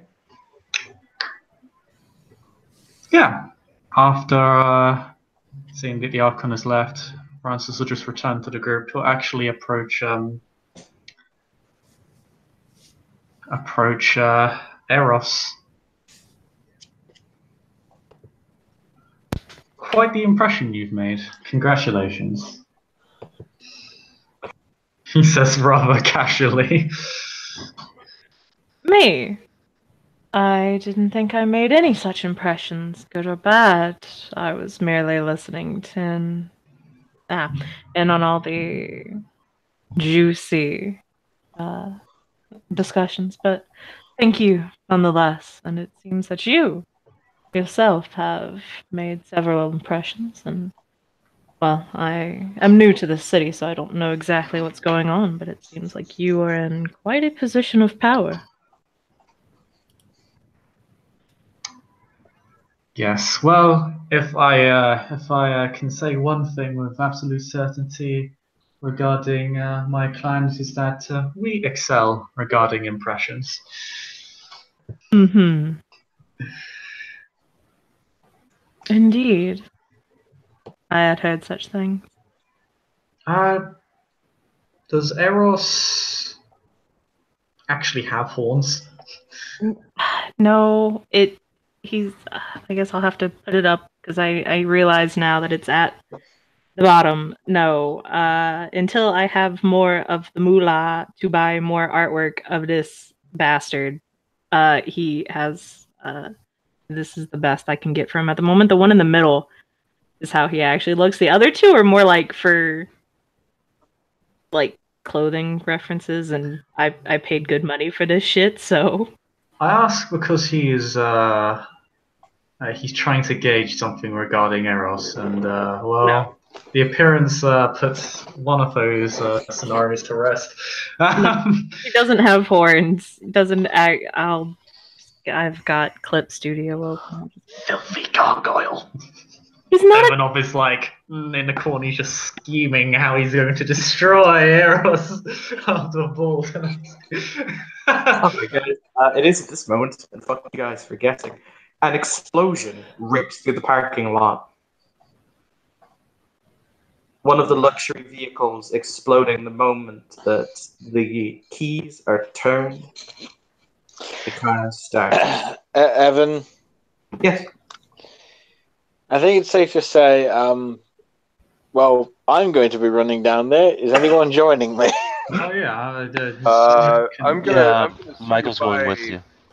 If I don't run away screaming, I don't know. Is it enough to provoke road check? Because As you get closer to the fire, most definitely you will have to take frenzy checks because this will constitute a bonfire. Oh yeah. I'm going to spend the willpower to avoid it. Yes. Yeah. Before so as a considering that obviously Francis is running out with everybody, once they begin to approach, he kind of will put up his hand and say, "Remain away from the fire." All right. So, If we could get Michael's like trying to get closer because he does have soft-hearted and he is a medical doctor as well. He's like, if I can get down there, I can probably save them. Wait. Let me see.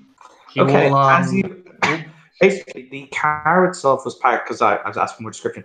The car itself was parked next to a large wall that skirted the outer boundary of the castle, which is the hotel itself. It was a large luxury car, though. It was a large luxury car bordering on a limousine. You saw the two ghouls that were accompanying the Archon get in the front. She got in the back. The car itself appears to have been blown forward. Basically, the bomb clearly emanating from the engine chassis and blowing it back. So currently the car is practically severed in two and engulfed in flames. Clearly, it was not just an explosion. There was also some kind of extra accelerant used in order to stimulate yet more fire. Okay, with heightened sense. Oh, sorry. Hang on. Though, important note, the gas from the car itself has not exploded yet. Continue. Okay, so with heightened senses, can I see the ghouls or the archons? Not at the angle you're at, no, because you're basically approaching it from behind, and it had tinted windows, so you can see probably at least one mangled body that's been thrown clear, but you can assume that was one of the ghouls. Okay. Francis, you say thrown clear. Does that mean out of the general range of Rotrek? Yes. Okay, yeah.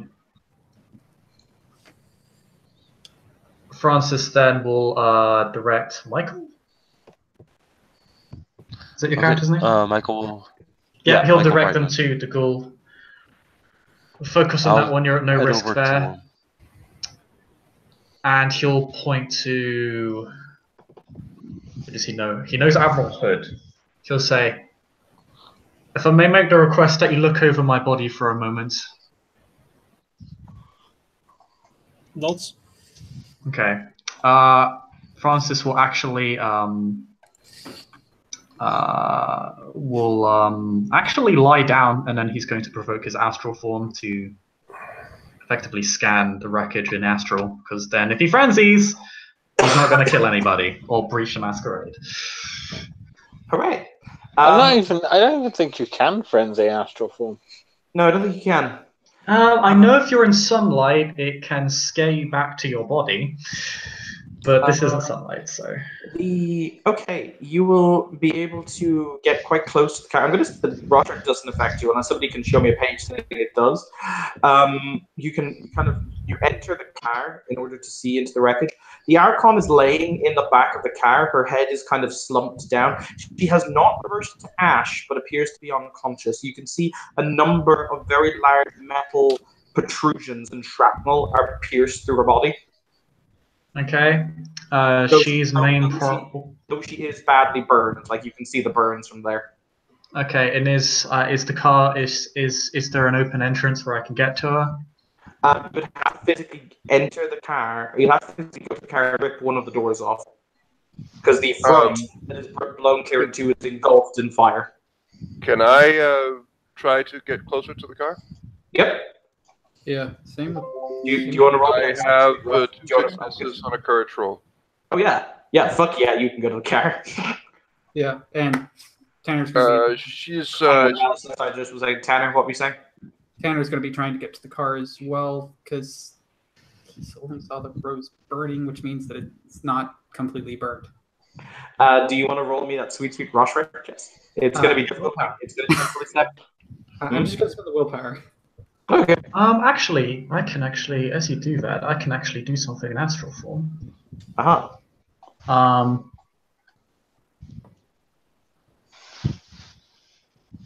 Because I think, god damn it, where's my stuff? It is. I'm just checking the rules for astral projection and what I can do inside it. By the way, Anthony, as you look to the side, it's the Lord of Hibernia standing there looking vaguely bored.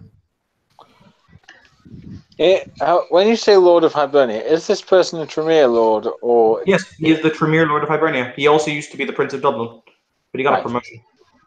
He got promoted from Prince. Quietly in walk. Clan Tremere, you get promoted from Prince. Yep. Quietly walk over. Oh, fun fact for you that you might find interesting: he's Miralinda's childer. Oh. That did not need to be known. That did not need to be known. Yep, he's a direct child of a councillor. Mm-hmm. Deep breath, Mikhail. I'm gonna move closer and I'm gonna try and get into the car. Okay. Do you want to? How are you going to physically try and get in? We're gonna rip the door off. Both you and I mean, literally. So what Francis is going to do is he was literally going to appear as a ghostly shape, which he can do in astral form, and literally tell them to rip open the door. Okay. Yeah, I'm gonna rip open the door and I'm gonna spend a blood point to activate potence. Okay. Do you want to roll me a strength? I'm going to say strength athletics, and you can spend the blood for you can spend for potence for automatic successes to rip the door off. Yeah. I just need to go 3. Wow. Okay, that's a lot. That is 4 successes. Okay. The door you start to bend outwards with your supernatural strength, though it does not break yet. Please take a point of aggravated damage to your hand from the searing heat. Yep. Ow. My lord. Mike. Sorry. Francis will revert back to his physical form because that's a lot of people are talking. He will say, sorry. Yes, apprentice. I'm a little curious, if you don't mind my asking. Are there any of our clan in the city presently with the expertise to deal with this matter? I would consider it rather more interesting to allow those who are currently dealing with it to deal with it. I will intercede should it become necessary. As you say, my lord. And he'll bow and return to lend what assistance he can. On a side note, he's a dick. He's a Tremere Lord. He is a dick. He's a fairly standard Tremere Lord. Mikhail was kind of expecting that response. Okay, so you're back in your body. Tanner, what are you going to do to help? Because you're currently standing next to Emily. She's attempting to rip a door off a hinge. Well, I'm going to attempt to help rip the door off as well, because I've got potence as well, but I'm not going to spend the blood for it, because no. Cool. Strength plus athletics. It will be plus your potence, obviously, as dice. Yep.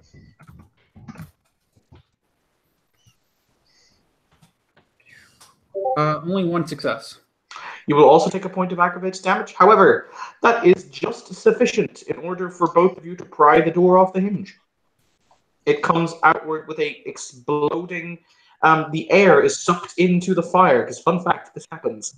The air is soaked the eye, by the way. Because I've got 4. Okay, cool. That is fine. However, the unconscious Archon is about to be engulfed in fire unless somebody does something to save her physical form, like block the fire with their body. I'm going to use celerity to do that. Okay. Okay, I was going to do it as well, but I'll have to say you get there first if you're using celerity. Yeah, my speed quadruples. Do thought to attempt to, but you beat me to it. Yes, with the celerity, he will most assuredly physically get there first. All right. Just curious, are you using like ungodly celerity or just literal celerity? No, I'm spending blood for it because I don't think I'd be able to reach it in time if I didn't. How much celerity do you got? I got 3. So ish. Okay. Celerity. So I'm also using celerity, but less than you. So I'm happy to say you win. Well, but actually, it could go down to a no. I'm not going to do that because it's actually a multiplier. It's not in distance, isn't it? It's a multiplier as opposed to a flat. Okay. Yeah. So, hi, Francis. How's life, Francis? Oh, it's gonna suck. Yeah, it really is. You might be a lot check to roll first as well. I was going to say, you're going to have to roll me a rush strike difficulty 9 to jump into that firestorm. You can spend a willpower. I'm absolutely doing that. Okay. You gonna do that? You gonna do that. Okay.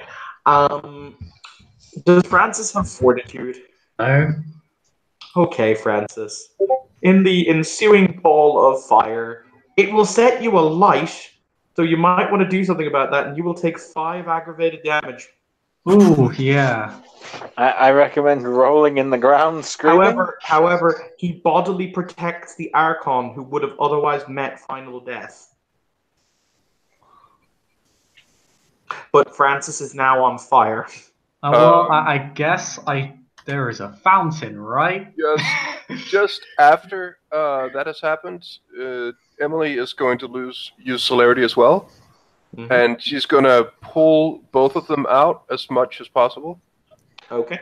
Don't know. Do you want me to roll strength to just throw them towards the fountain or something?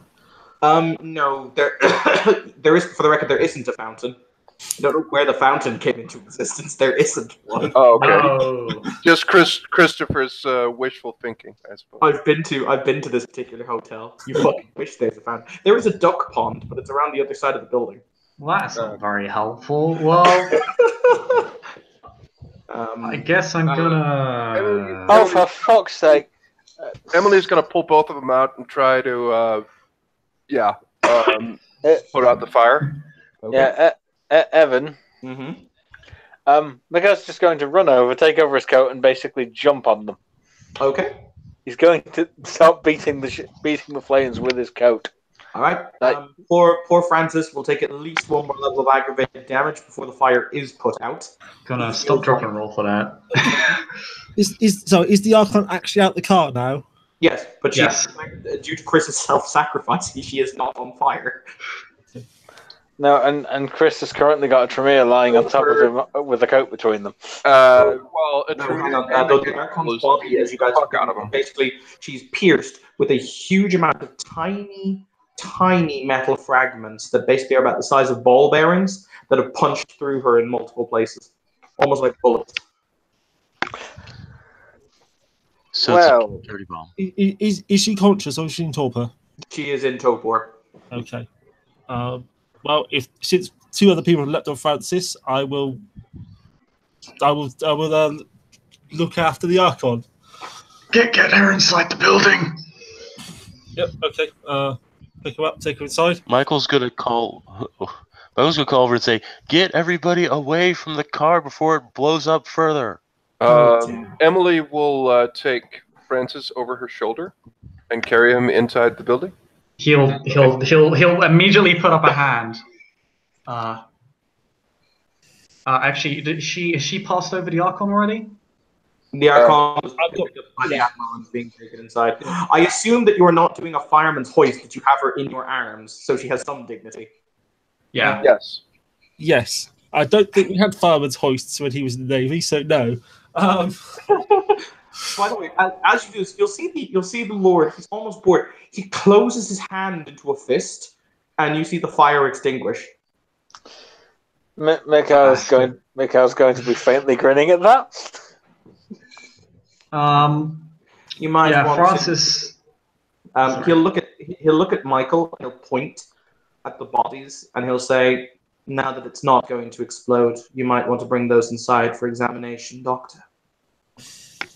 Michael will nod his head, and first thing he's going to do is do a examination of the body that got thrown clear. Is he dead? Oh yeah, no, they are both super dead. Okay, he's then going to gather up both of them because even though he doesn't have potence, he is still a tall and strong individual, and will carry them inside. Okay. I mean, if necessary, you can just spend for blood for that sweet, sweet supernatural strength that is not potent. Sure, I'll spend a blood just for the help. I mean, I don't have potence. I'll just buff up. That's fine.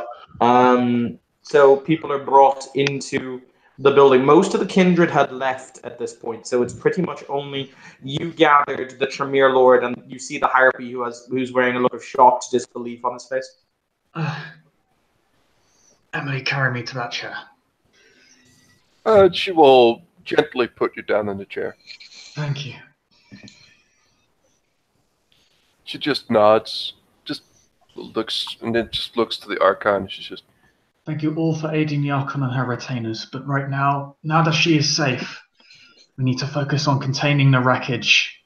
We cannot risk a police confrontation or investigation this close to a kindred gathering. He'll take out his phone, and he's actually going to contact his police contact and text them like, "Is there has dispatch basically reported loud noises within this particular area, a fire or an explosion?" I can cut you off there. There is no human non-ghoul individual currently in this hotel this evening. As a matter of fact, this hotel was not meant to reopen until tomorrow. It was due to having renovations done. Oh yeah, no. The concern is that there are kindred here, and we don't want to be questioned because we can't be if they want to try and hold us. My response is that there's no one here to call the police.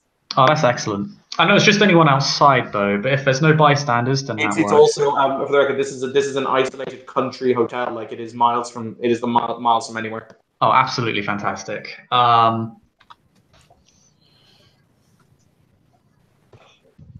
okay, so Sheriff, in lieu of a keeper, we recognise your authority here. How would you like to proceed?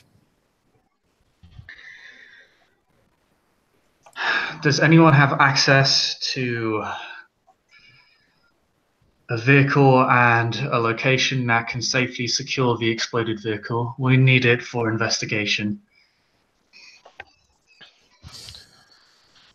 Sorry, that's a bit outside of my purview. Michael will actually be going over the bodies of the two individuals just as like a kind of like a cursory medical examination. Even though they're dead, he's trying to figure out what killed them first. You will also find, aside from the burns, incredible amounts of ball bearings that have been impacted into them. As you dig one out, you will notice the fact that it has carved on it a cross, and it's covered in liturgic writing. Liturgical?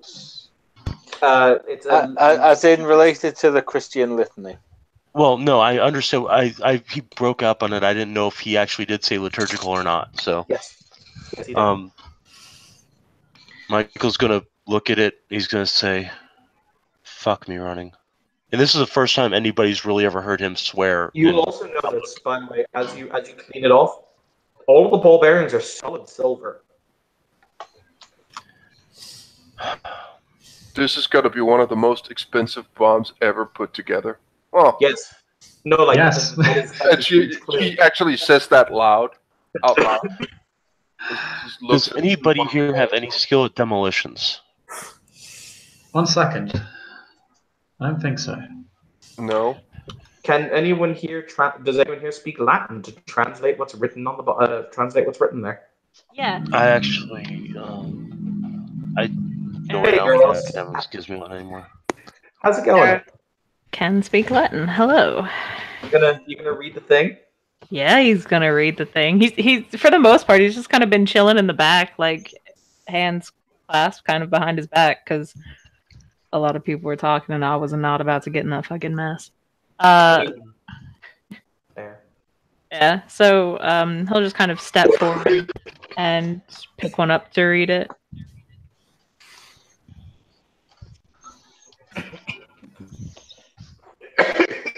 Sorry. He'll actually hand it Um, over to Eros so that he can read it.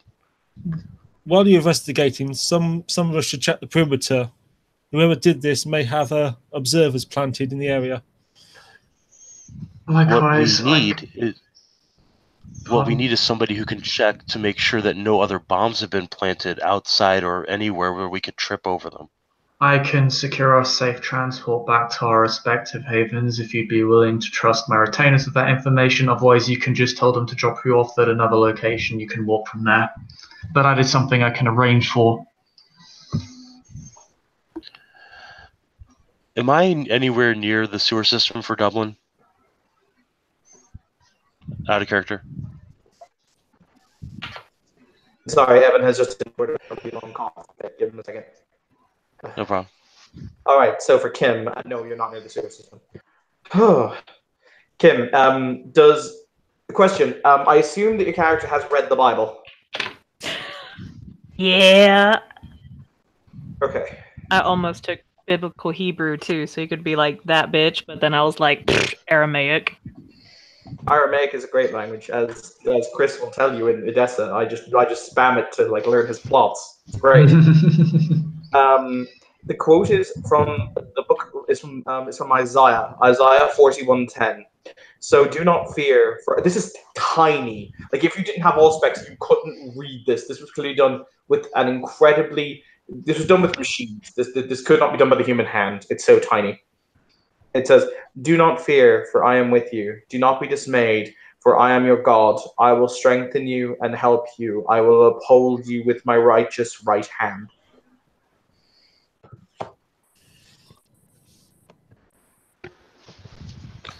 Well done.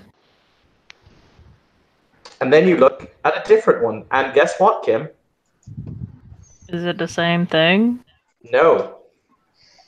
Oh, snapsies. This one is from Romans 6:4. We were buried, therefore, with him by baptism into death, and so as Christ was raised from the dead by the glory of the Father, we too walk in new ways of life. As you start to look through them, there are a couple of dozen of these that are picked out of them. Everyone has a different biblical quote. Francis will actually deliberately go to. He will take a handkerchief he has, and then take out one. And he will actually try to gather as many as he can, the ones that remain untouched.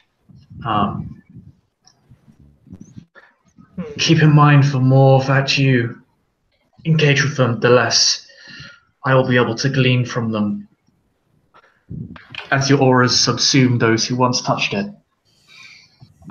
You will see the former Lord of the former Prince of Dublin. Kind of, he's leaning against a wall. He makes a hand motion, and you'll see the Archon's body kind of twitch a little bit before all of the ones in her body pop out of her wounds and kind of hang suspended in midair. Francis also texts his retainers to collect him up from here using the van. So they'll be on their way. So what do we do with the what do we do with the Archon? Like, I will take care of her and notify the prince, as well as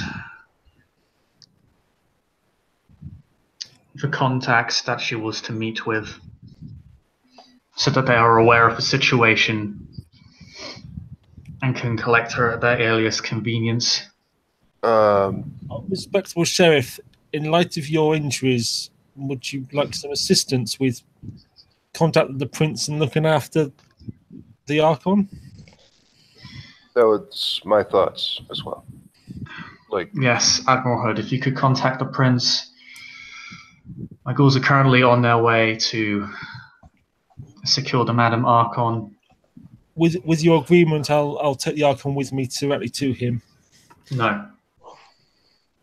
Not at this stage. As you wish.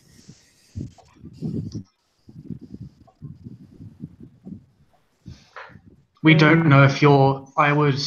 We do not know how many bombs were planted during the time that court was hosted. Your vehicle could also be at risk. In fact, I would recommend not using your vehicle at all. I had if already, you could help it. I had already called for another for that reason. Okay, that is good. That's it. I am more concerned about live hostiles, ambushes. Yes, we should all leave at once and in separate directions, just in case for any who are potentially overseeing the parking area. They will be forced to divide themselves or just simply give up the chase. Looks right. Unless they would here can veil us all from sight. I'll take that as a no then. I could potentially enter the astral plane once more, but in light of my injuries, it would be assumed that I couldn't do that rather quickly. Would you like me to scout the area? If it is safe for you to do so, then yes. At which point, Michael's going to walk out the door and he's going to vanish. Okay, before he does, he'll say, "This is my number, keep in contact with me while you're scouting the area. Just in case, if you find yourself in danger, we can respond immediately." Very calmly, for the record, the Tremere will kind of...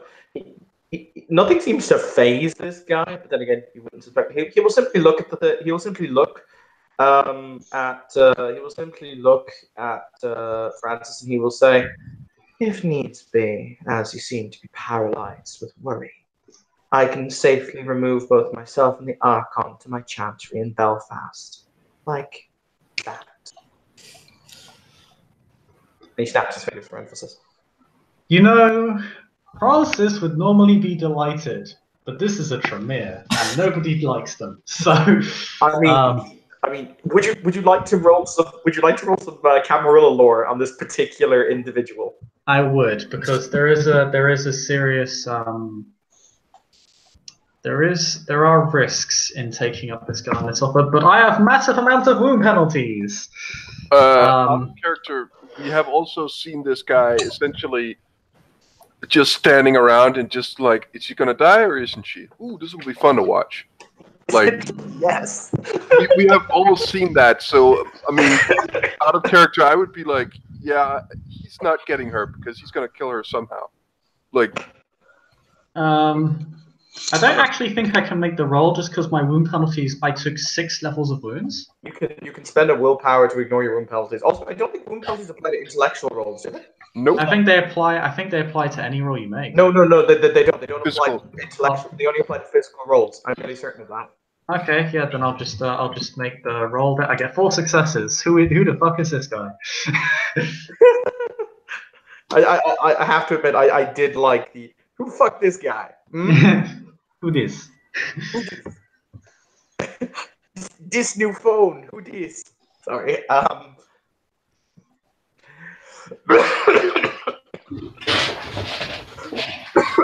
tell you, I'll be back in just a couple. I'll give you your answer. I'll just be back in a few minutes. I'm gonna get something to like ease my cough. At this point, Arrows will also kind of speak up, and after just a moment's hesitation, he'll say, "If needed, I can also take her to my home, where she will be treated as an honored guest and protected to the utmost of my ability." I appreciate your offers, although I have a very, very secure location in mind.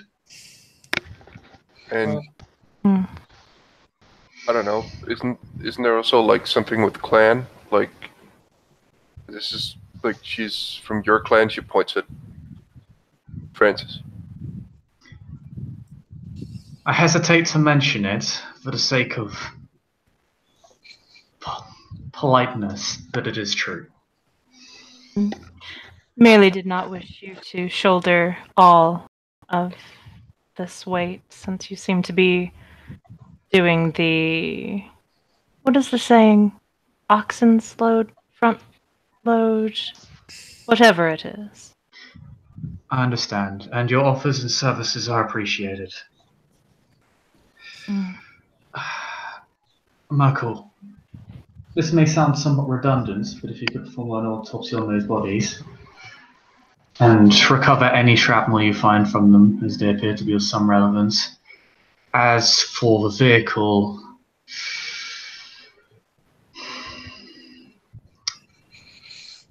if none of us here possess the connections to have it towed to a secure location, I will contact someone who can and ensure that vehicle is also secured. We may be able to identify who planted the bomb if we secure the vehicle. Well, I'll have to take the bodies with me because I can't do a complete examination here. Not unless I want to spend the night. Take them to wherever you feel is most secure. Just remember to keep documentation of what you find on them. In the event of a worst case scenario. Of course, now if you don't mind, I should probably make sure that we're not being spied on any further. Yes, of course. Sheriff Beaumont, right? I am pretty good with technology and electronics. I could be able to check to see if anything odd is wired into the electronics of the car. It seemed like that went off when they tried to start it, so I could see if there's anything else connected into the other cars. And I do have the ability to hide myself, so. Then I permit you to do this. I would request that you do not make skin contact, because again, that makes supernaturally gleaning information from the vehicle more difficult. So, gloves, basically. He's acting a little bit shorter of people. Maybe it's because half his face is burnt off. I don't know. Yes.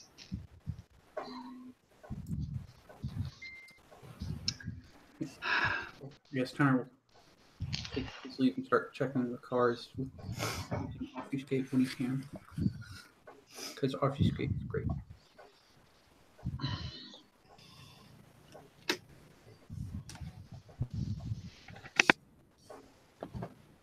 So, do you want me to, or is your ghouls gonna help you out when they get here, or? My retainers will aid me in the Archon in making our way to my vehicle. If any of you need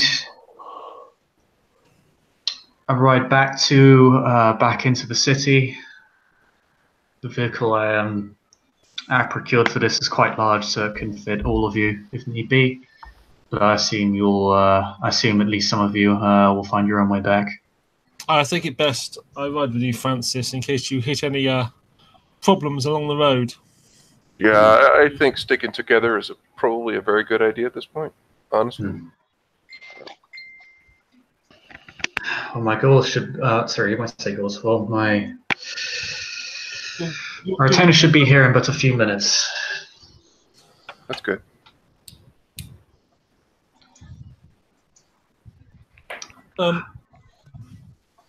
Evan, does the prince have a phone? I think he's still away. Okay, he's not here. So who the fuck uses what, £1 million or euros or whatever to make one car bomb? I have an idea, but I do not wish to draw conclusions yet. I mean, she picks up, like, she just looks at one of the balls that has been fiddled around with. Just looks at it. I mean, how many of these are there? Like,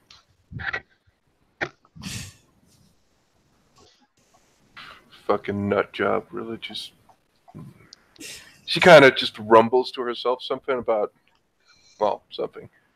She just throws the ball or puts it down, just shakes her head.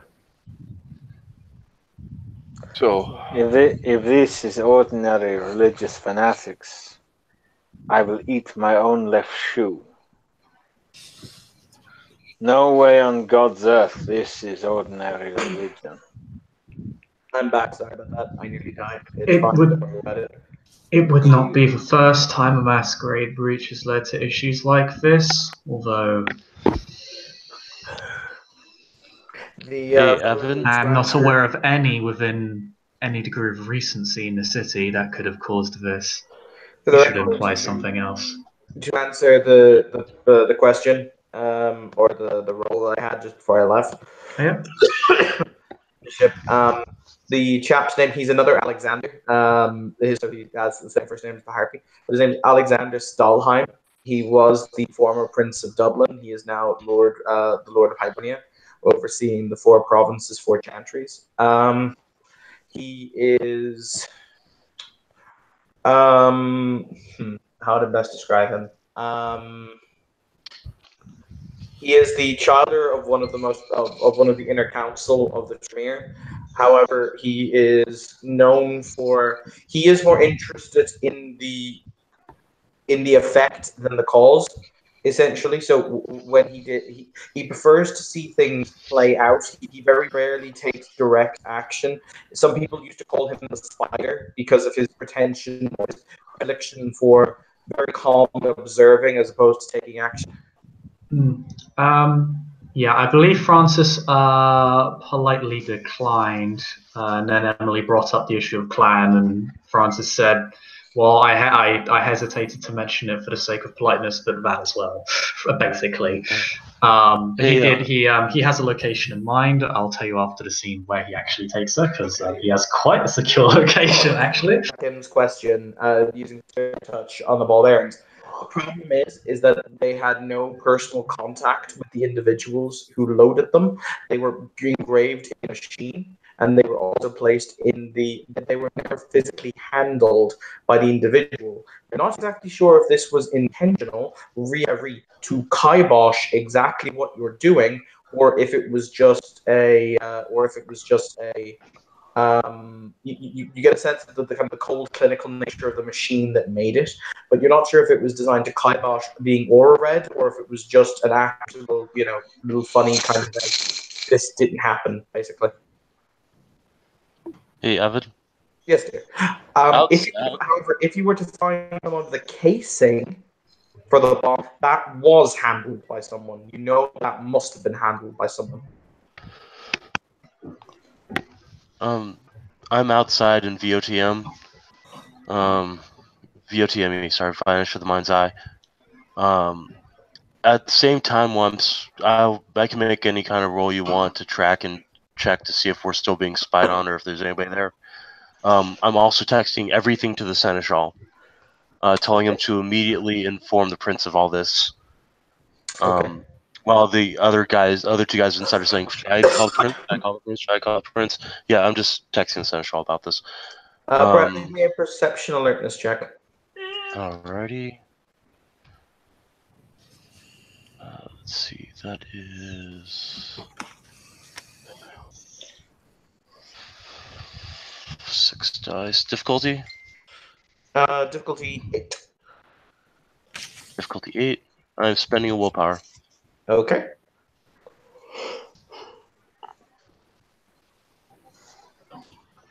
Five successes. 2 of them which are 10s. I do also have survival if I need to roll it too. No, you see the sniper right before he shoots you. Wait, I'm in Vanish. I know. Oops. Yeah. Remembering right, at a certain distance obfuscate ceases to work. Okay. I also have false reflection. You will notice the fact that he's wearing a very interesting looking headset. Mm-hmm. I have false reflection. Specifically works on cameras. Yes, it does. In that case, he doesn't shoot you. Continue. Okay. I'm then going to text Francis. You know the little trick I showed you guys earlier with the whole I'm looking at you through a camera that has having fake eyes? Do you know what else that works for really, really well? Sniper rifles. Kiboshing obfuscate. Because if you're looking something through a camera feed, you're not directly seeing it. Meaning, even if it's a live feed that you're looking forward facing, you'll see someone. But you can't be seen. So forget that happened. This is why false reflection, people, if you're playing Nosferatu, false reflection, false reflection. I'm going to text Francis and tell him there's somebody out here with a sniper rifle. Oh, there's not just someone. There's a handful of someones. There's a handful of people out here with sniper rifles. How many? Your text. 4 that you can see. 4 that I can see. I don't know if there may be any further up, but they have their sights trained on this, and I get the feeling that if I wasn't obscured, I'd be dead by now. Hi, Tanner. How's it going? You aren't invisible to cameras, are you? No, I've seen it's not only. Plus, page 184 says obfuscate only works within 5 yards per dot of wits plus stealth. I know. So sniper rifles don't work anyway. Well, sniper rifle ranges wouldn't really work. Like, that's too far away, probably, for obfuscate to even matter. It's all right. Anyway. Unless you have ungodly wits like I do.